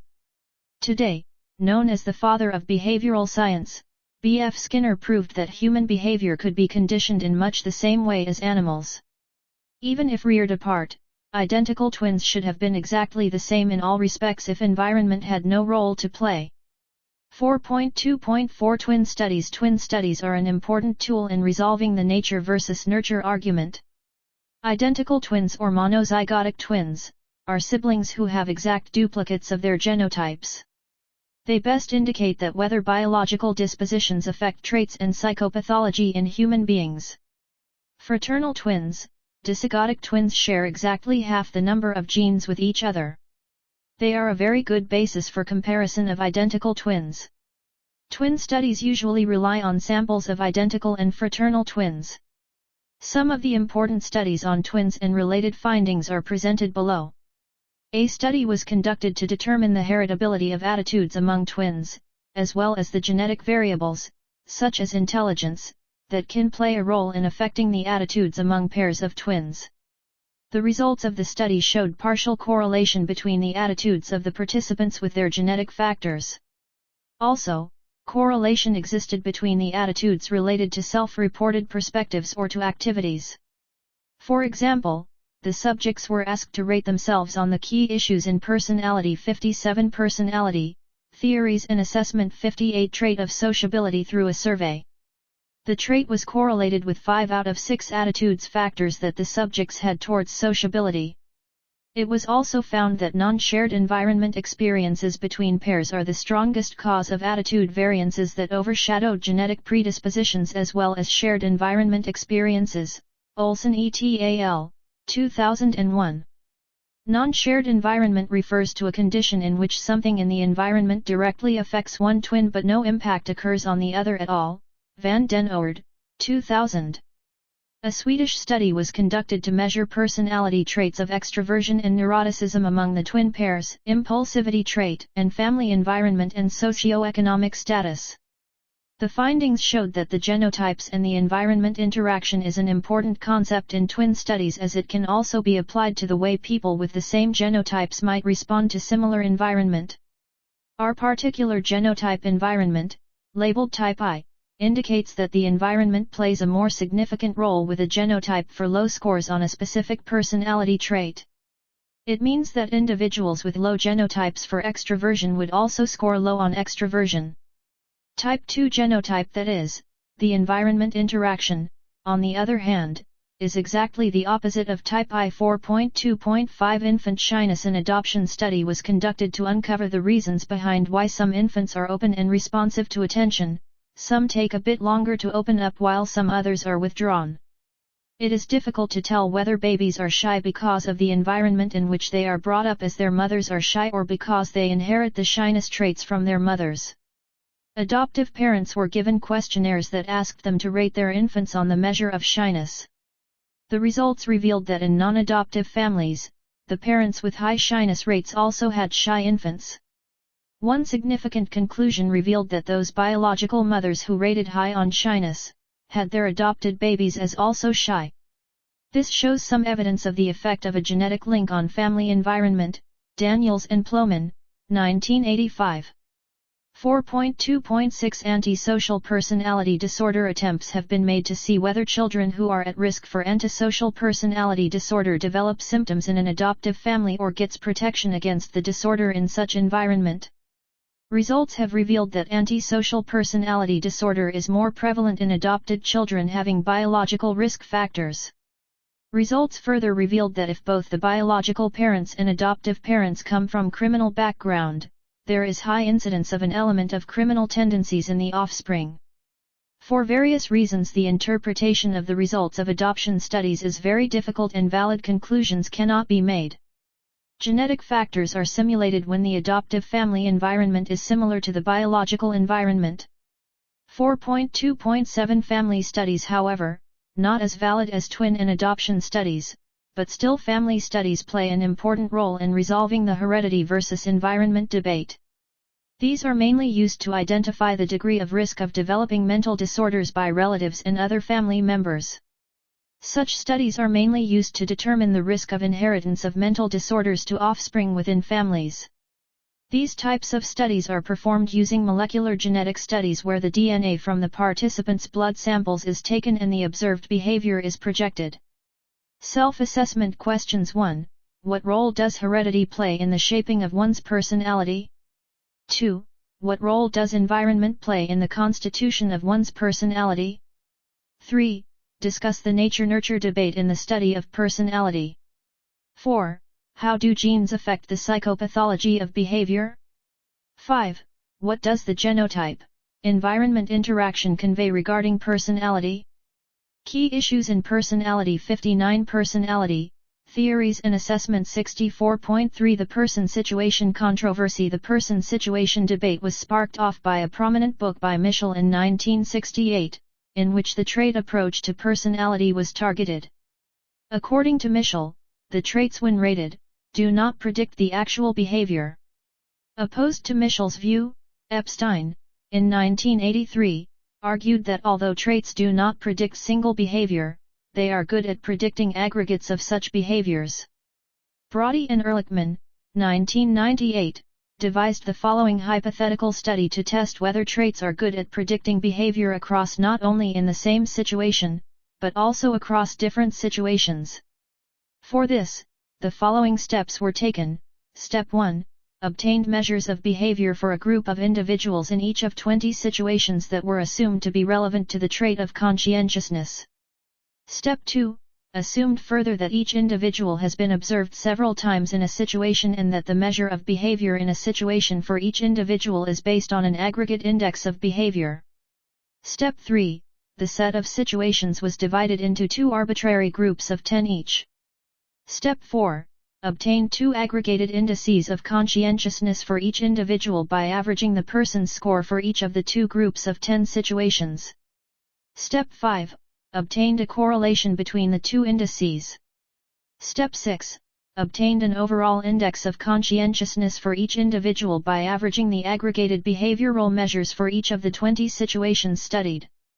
The findings showed that the person-situation debate was an extended disagreement, originally between social psychologists and personality psychologists, on whether the situation or the personality traits are more predictive of people's behavior.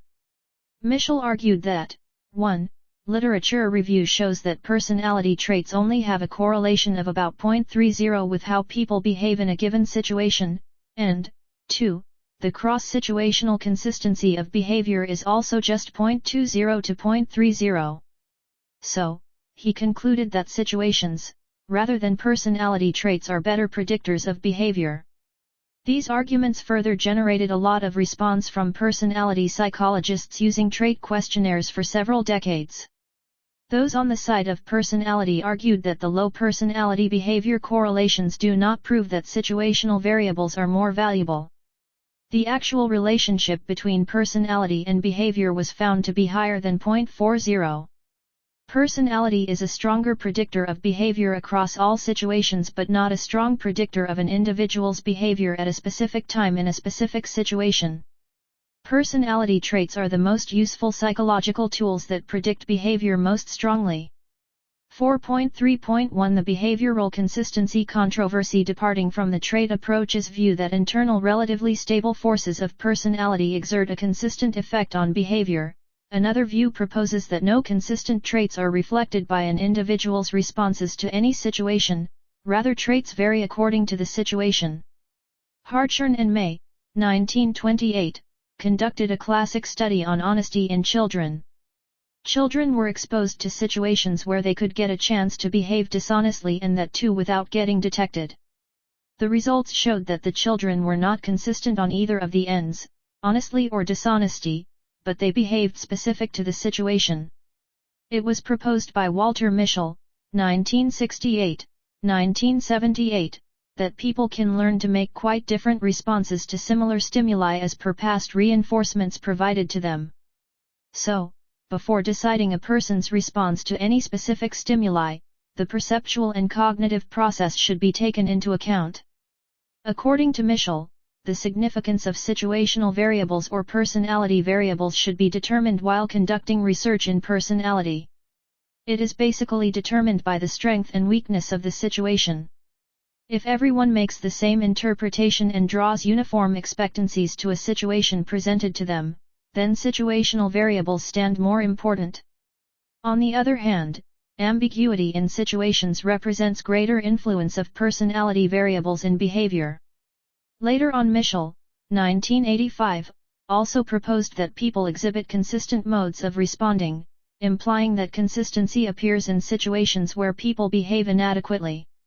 Researchers like Magnuson and Endler, 1977, also believe that prediction of behavior is done not only in terms of traits or situations alone, rather some combination, interaction, of the two must be attended and referred to.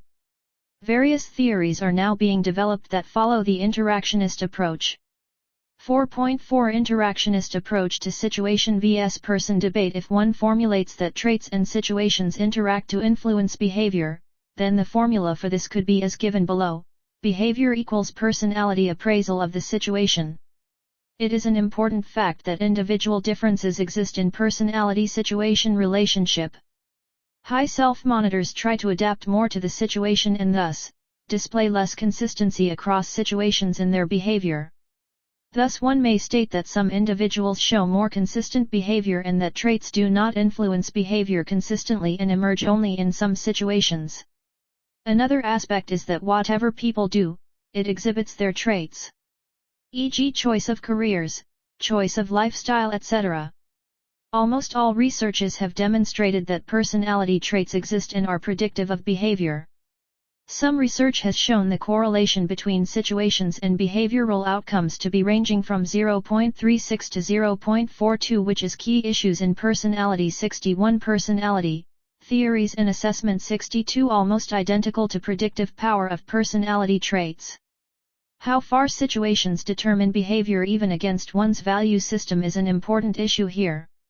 In this context, one of the studies was on the obedience factor carried out by Stanley Milgram, in which he used fake electric shock to study how people react when they cause harm to others. Given in the box below is the experiment. The psychologist Stanley Milgram created an electric shock generator with 30 switches. The switch was marked clearly in 15-volt increments, ranging from 15 to 450 volts. He also placed labels indicating the shock level, such as moderate, 75,120 volts, and strong, 135 to 180 volts. The switches 375 to 420 volts were marked danger, severe shock, and the two highest levels 435 to 450, was marked XXX. The shock generator was in fact phony and would only produce sound when the switches were pressed. 40 subjects participated, all males. They thought they were going to participate in an experiment about memory and learning. Next, the subject met an experimenter, the person leading the experiment, and another person told to be another subject. The other subject was in fact a Confederate, experimenter's man, acting as a subject. He was a 47-year-old male accountant. The two subjects, the real subject and the Confederate subject, drew slips of paper to indicate who was going to be a teacher and who was going to be a learner. The lottery was in fact a setup, and the real subject would always get the role of the teacher. The teacher saw that the learner was strapped to a chair and electrodes were attached. The subject was then seated in another room in front of the shock generator, unable to see the learner. The Stanley Milgram experiment aimed at getting an answer to the question, for how long will someone continue to give shocks to another person if they are told to do so, even if they thought they could be seriously hurt? The dependent variable, remember that they had met the other person, a likable stranger, and that they thought that it could very well be them who were in the learner position receiving shocks. The subject was instructed to teach word pairs to the learner. When the learner made a mistake, the subject was instructed to punish the learner by giving him a shock, 15 volts higher for each mistake. The learner never received the shocks, but pre-taped audio was triggered when a shock switch was pressed. If the experimenter, seated in the same room, was contacted, the experimenter would answer with predefined prods, "Please continue, please go on, the experiment requires that you go on, it is absolutely essential that you continue, you have no other choice, you must go on," starting with the mild prods, and making it more authoritarian for each time the subject contacted the experimenter. If the subject asked who was responsible if anything would happen to the learner, the experimenter answered, "I am responsible." This gave the subject a relief and many continued. During the Stanley Milgram experiment, many subjects showed signs of tension. 3 subjects had full-blown, uncontrollable seizures. Although most subjects were uncomfortable doing it, all 40 subjects obeyed up to 300 volts. 25 of the 40 subjects continued to complete to give shocks until the maximum level of 375 volts was reached. Before the Stanley Milgram experiment, experts thought that about 1 to 3% of the subjects would not stop giving shocks. They thought that you'd have to be pathological or a psychopath to do so. Still, 65% never stopped giving shocks. None stopped when the learner said he had heart trouble. How could that be? We now believe that it has to do with our almost innate behavior that we should do as told, especially from authority persons. Source: http://www.experiment-resources.com/Stanley-Milgram-experiment. HTML number X13 Watt JS9. However, the end of the debate was not completely one-sided.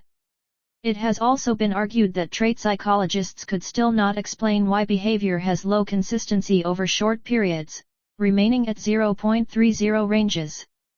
On the other hand, situations could also no longer take a stand that traits are not as important as situations. This state of affairs made out a resolution that changed the conceptions of psychologists of both traits and situations. Regarding traits, psychologists learned that they do not have cross-cultural consistency for individual behaviors, but over time, they create consistency for wide behavior distributions. For situations, psychologists learned that situations are not the only thing that matters. On the basis of these formulations, a new definition of personality can be framed which states that personality is one's pattern of behavioral stability and change due to the unique combination of having certain traits and being in certain situations. Therefore, the current requirement in the area of personality is to understand which of the person and situation forces account for patterns of stability and change in behavior. The person-situation debate was a challenging task yet ultimately constructive argument for personality psychology. Fleeson, 2004. By forcing psychologists to think carefully about the links between behavior, personality, and situations, the person-situation debate acted as a catalyst for a deeper appreciation of the importance of personality and for a more sophisticated understanding of why people do what they do. 4.5 Nomothetic approach versus ideographic approach to personality. Personality-related psychological research and studies are grouped in three main groups, viz. I. Nomothetic, 2. Ideographic and 3. Complementary approaches to personality. Key issues in personality. 63 Personality, Theories and Assessment. 64 4.5.1 Nomothetic approach. Nomothetic approaches are based on the tendency to see one's personality as constant, hereditary, and resistant to change, whereas the influence of the environment is minimal. This way, nomothetic approaches state that the way in which a person will act under certain circumstances can be calculated and anticipated, foreseen. Gordon Allport, 1934, identified this approach to personality testing. The nomothetic approach relies on quantitative research methods such as self-report and questionnaires to establish universal behaviors. He understood that scientific progress for trait psychology was rooted in a nomothetic approach. Thus, nomothetically derived traits were employed by Allport to describe people. Allport, 1937, 1961, employed traits as the primary basis which can be used to describe people. Accordingly, he described a trait as a neuropsychic structure that possesses the capacity to render many stimuli functionally equivalent. Allport also assumed that traits are real.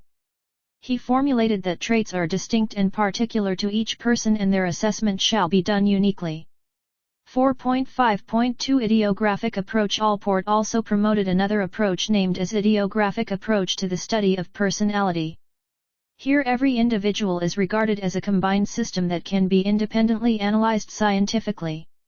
It means that each individual is examined deeply and no general laws are considered important that are beyond the individual to be studied. Under the ideographic process, he believed that a person's traits can be put into various compartments according to their pervasiveness in an individual's personality. The most pervasive traits were referred to as cardinal dispositions by Allport. If present, cardinal traits dominate the behavior of an individual. Aggressiveness, calmness, etc. may be taken as examples. Another set of traits, known as central dispositions, comprise those that are pervasive for a given individual. For example, the traits talked about while writing a letter of recommendation. More situational specific traits are termed as secondary dispositions. Allport argued that each person possesses a unique pattern of cardinal, central and secondary traits, and to understand a person, the unique pattern examination is required. Thus, the above discussion explains that the differences between a nomothetic and an ideographic approach is not just a question of discovering on the part of the psychologist, but also the methods employed are considered useful. The nomothetic point of view has experiments, correlation, psychometric testing, and other quantitative methods as its examples. On the other hand, the ideographic methods include case studies, informal interviews, unstructured observation, and other qualitative methods. Self-assessment questions. 1. What is the person-situation controversy? 2. What the person or the environment exert more influence in structuring a person's personality? 3. How does the interactionist approach handle the person-situation debate? 4. Discuss the nomothetic view to personality. 5. Discuss the ideographic view to personality. 4.6 Cross-cultural issues. Personality and culture are interwoven and still their relationship cannot be comprehended well. But it is also true that the culture of an individual is not the sole determiner of an individual's personality. The framework of individualism versus collectivism can be utilized to observe this as it predisposes individualism or collectivism. It is one of basic differences that have been described in varying national cultures. Factors such as personal achievement, egalitarian relationships, role flexibility, team and familial connections, etc. are used to describe personality traits and differences between individuals of various cultures. Hofstede, 2001. However, it is not possible to attribute all the factors under individualism-collectivism web only to the cultural influence. The framework of individualism. Key issues in personality. 65 Personality, theories and assessment. 66 Collectivism is mainly used to describe personality characteristics, traits and habits generating from within cultures where certain individualist or collectivist traits occur. An element of doubt gets raised up while applying the principles of this framework in personality perception of an individual, as it may lead to stereotyping and misinterpreting of an individual's personality and his characteristic of behavior. The individualism framework can be of more use in describing cultural tendencies as a whole rather than describing individual characteristics and traits. However, this does not imply that the individualism-collectivism paradigm is NAV and can be excluded in studying the domain of personality.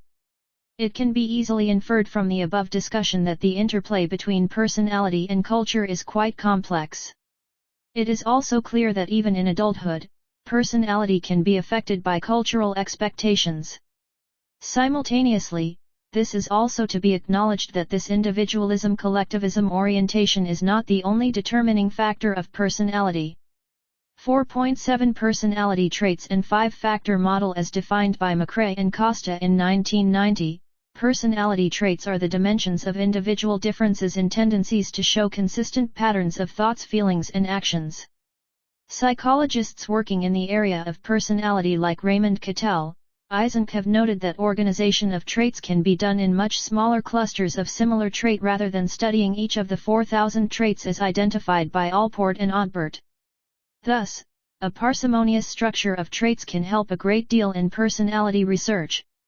Ending the decades-long dispute about the MOT-suitable personality structure, the 5-factor model developed by McCrae and John, 1992 came up with 5 factors or dimensions, viz. Neuroticism, N, extroversion, E, openness to experience, O, agreeableness, A, and conscientiousness, C. Individuals high in neuroticism are likely to be anxious, irritable, and low at emotional end, and those low in neuroticism are calm and emotionally stable. Extroverts are sociable, cheerful, and outgoing, introverts are shy and sober. Open men and women are curious, whereas closed people are run by conventions. Agreeable people are compassionate, modest, whereas conscientious are mainly driven by punctuality and purposefulness. Originally, the 5-factor model was discovered by analyzing the English language trait names, and individuals standing on each of the 5 factors could be measured by asking them to rate themselves on a series of adjectives. Goldberg, 1992. The most widely used measure of the 5-factor model is the revised Neo-Personality Inventory, Neo-PIR, Costa, and McCrae, 1992. It assesses 30 specific traits, 6 for each of the 5 factors. 4.7.1 The 5-factor model across cultures. Personality factors and trait adjectives from different languages have been examined with lexical studies, and mixed results have surfaced from these studies which show that E, A and C factors almost always appear, but N and O disappear from the picture sometimes. It is not clear whether these factors are not there in the culture itself or are missing from the set of adjectives studied. Thus, great caution should be used while comparing the personality scores across cultures. Personality traits are expressed differently in different cultures, and a single set of questionnaire items does not suffice in every culture. Self-assessment questions. 1. Discuss the cross-cultural issue in personality. 2. What does the 5-factor model propose regarding personality? 3. Discuss the characteristic issue underlying 5-factor model across cultures. 4.8 Issues relating to theoretical models for the understanding and explanation of personality. Various theoretical models have been proposed. The different models have explained personality with respect to their theoretical propositions, e.g. the psychoanalytic theory explains personality taking intrapsychic and conscious-unconscious mind into account, whereas the behaviorist model totally rejects this approach and emphasizes the role of learning and environment in the shaping and development of personality. The humanistic model takes a different approach. It is true that every model seems to be correct from its own perspective, but when we consider the other models, many of their features become redundant, irrelevant, and may be invalid. Therefore, one who is interested in understanding the phenomenon of personality by going through various theoretical accounts, may not be able to have a clear view of the personality as construct. Therefore, there is a need of an eclectic model which incorporates the features of various models into it and aids in shaping of personality. Key issues in Personality 67 Personality, Theories and Assessment 68 Some other issues in personality that need to be attended to at length are, 1. Free will vs. determinism. Means that whether our behavior is directed by freedom intrinsic to our nature or by the ultimately determined forces. 2. Uniqueness vs. universality. Implies that whether each person is unique in his own existence or is driven by some universal behavior patterns. 3. Physiological vs. purposive motivation. Some researchers assume that we are pushed by basic physiological needs like food, water etc., while others are of the view that we are pulled by our purpose, goals, values, principles etc. 4. Conscious vs. unconscious motivation. Some researchers believe that our behavior and experience are determined by conscious forces, whereas others say that we are not aware of the forces driving our behavior, i.e. the unconscious element. 5. Stage vs. non-stage theories of development. It is an extension of the nature-nurture issue that whether or not we all pass through predetermined stages of development like fetal, childhood, puberty, adulthood, senescence controlled basically by genetics. 6. Cultural determinism vs. cultural transcendence. To what extent our personality is molded by our cultures is the issue here. If not determined by culture, our transcendence is some other kind of determinism. 7. Early vs. late personality formation. This issue deals with if our personality characteristics are established in early childhood or it is quite flexible in adulthood. This question relates to the issues of genetics, external determination etc. Here, the major limitation resolution is the confusion in defining personality characteristics. 8. Optimism vs. pessimism. Whether humans are basically good or bad is the central issue here. The attitude determines what we see when we look at humanity. 4.9 Let us sum up, it can be said that the issues in personality consider classic and more recent issues that are fundamental to the field of personality psychology. However, various theorists have contributed to our understanding of personality, but their varying viewpoints have led to various controversies that are still posing a challenge to the area of personality. These issues need a timely resolution so that the research in personality could be more refined and stable and the core areas could be dealt with more precision and flawlessly. 4.10 Unit End Questions 1. Discuss the nature-nurture debate in the study of personality. 2. Discuss with examples what role does the environment play in molding an individual's personality. 3. What does the person-situation controversy depict about personality structure of a person? 4. The interactionist approach gives a midway to person-situation controversy. Discuss. 5. The cross-cultural issue in personality is difficult to be resolved. Why? 6. What are the theoretical and methodological flaws in personality research? 7. What does the nomothetic versus idiographic debate in personality present? 8. What role can the five-factor model play in resolving the theoretical controversy in personality research? 4.11 Glossary Idiographic approach Genes Nature vs. nurture controversy Nomothetic approach Nurture personality, the psychological study of the single case/individual. The essential elements in the transmission of hereditary characteristics. The genetic factors contributing to behavior and perception. The argument concerning the relative roles of the contributions of nature and nurture in the development of organisms. Attempts to discover personality principles that apply to people in general.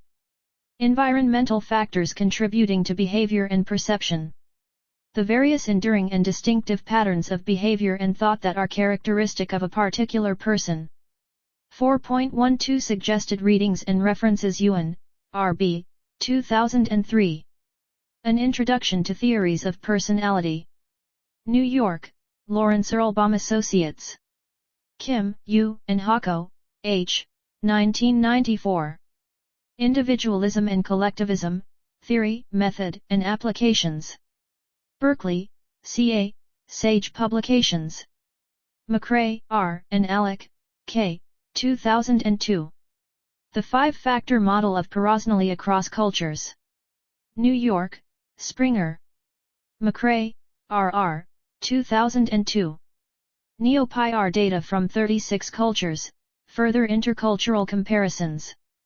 In R.R. McRae and J. Alec, eds, The 5-Factor Model of Personality Across Cultures, pages 105 to 126.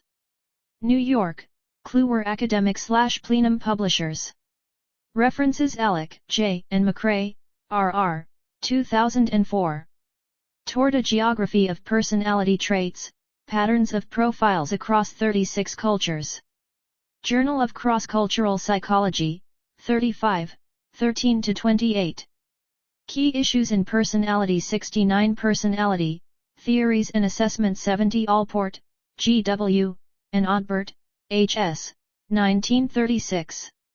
Trait Names, A Psycholexical Study.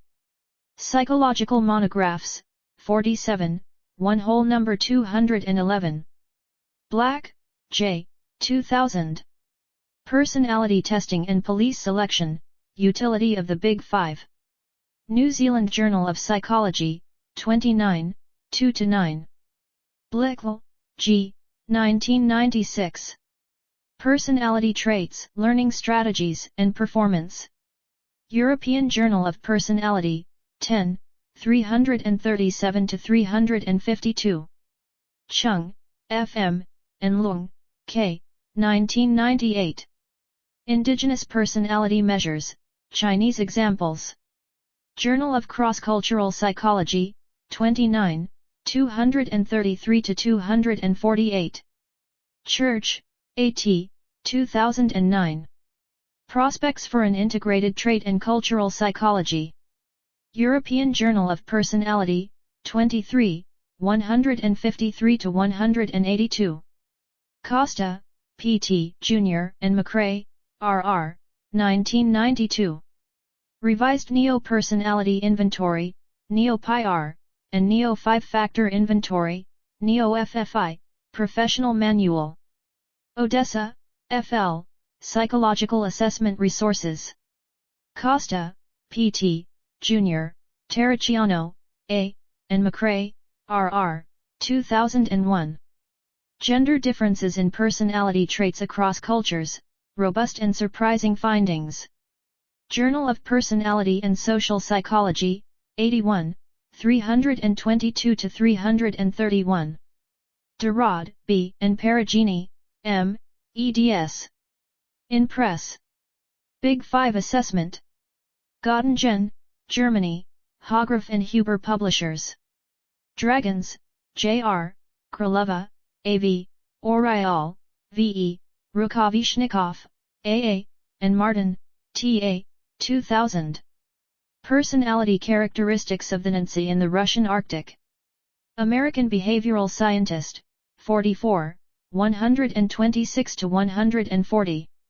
Epstein, Seymour. 1979. The Stability of Behavior, I on Predicting Most of the People Much of the Time.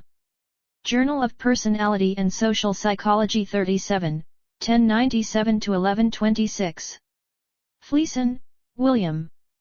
2001. Towards a Structure and Process Integrated View of Personality, Traits as Density Distributions of States. Journal of Personality and Social Psychology 80, 1011-1027. Fleeson, William. 2004. Moving Personality Beyond the Person-Situation Debate, The Challenge and Opportunity of Within-Person Variability. Current Directions in Psychological Science 13, 83-87. Funder, David C. 2005. Toward a Resolution of the Personality Triad, Persons, Situations, and Behaviors.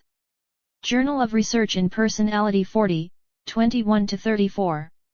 Goldberg, L.R., 1992. The Development of Markers for the Big Five-Factor Structure Psychological Assessment, 4, 26-42. Gieman, S., Bruno, S., Chittard, A., Garcia, D.M., Martinot, D., Branscombe, N.R., ETAL, 2007. Culture, Gender, and the Self, Variations and Impact of Social Comparison Processes. Journal of Personality and Social Psychology, 92, 11181134. Guthrie, G. M., and Bennett, A. B., 1971. Cultural Differences in Implicit Personality Theory. International Journal of Psychology, 6, 305-312.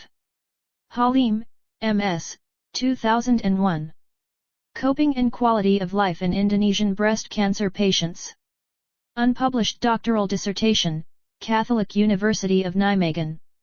Heine, S. J., Buchtel, E. E., and Norenzayan, A. 2008. What do cross-national comparisons of personality traits tell us? The Case of Conscientiousness. Psychological Science, 19, 309-313.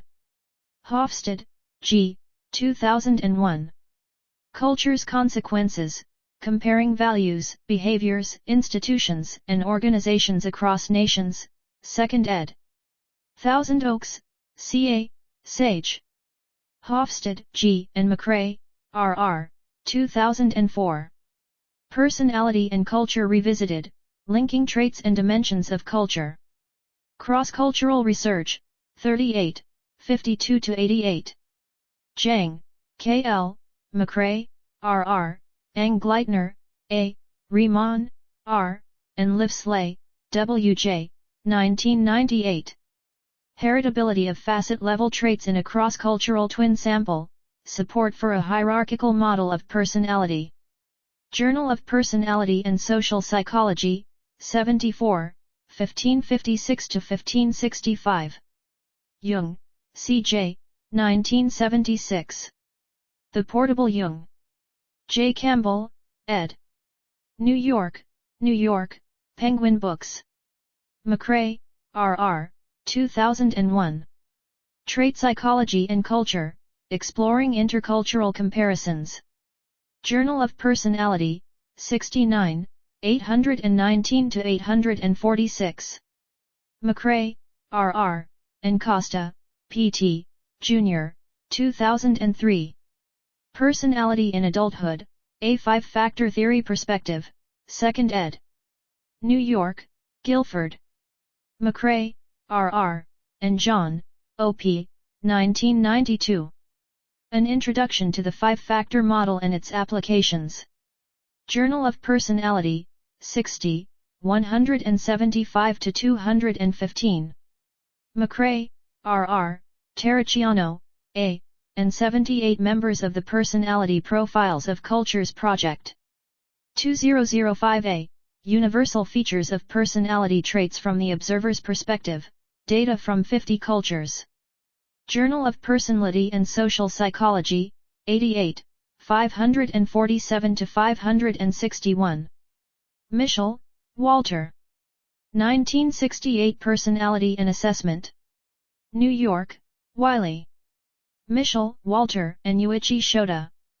1995 A Cognitive Affective System Theory of Personality, Reconceptualizing Situations, Dispositions, Dynamics, and Invariance in Personality Structure. Psychological Review 102, 246-268. Perugini, M., and Richardson, J., 2007. In the Land of the Blind, the One-Eyed Man is King. European Journal of Personality, 21, 977-981. Piedmont, R. L., Bain, E., McRae, R. R., and Costa, P. T., Jr., 2002. The Applicability of the Five-Factor Model in a Sub-Saharan Culture, the Neo-Pi-R in Shona. In R. R. McRae and J. Alec, eds, The Five-Factor Model of Personality Across Cultures, pages 155-173. New York, Kluwer Academic/Plenum Publishers. Portinga, Y. H., Van de Vigver, F., and Van Hemert, D. A., 2002. Cross-Cultural Equivalence of the Big Five, A Tentative Interpretation of the Evidence. In R. R. McRae and J. Alec, eds, The Five-Factor Model Across Cultures, pages 273 to 294. New York, Kluwer Academic/Plenum Publishers. Key Issues in Personality 71 Personality, Theories and Assessment Summer, O. and Goldberg, L.R., 1999. The Structure of Turkish Trait Descriptive Adjectives.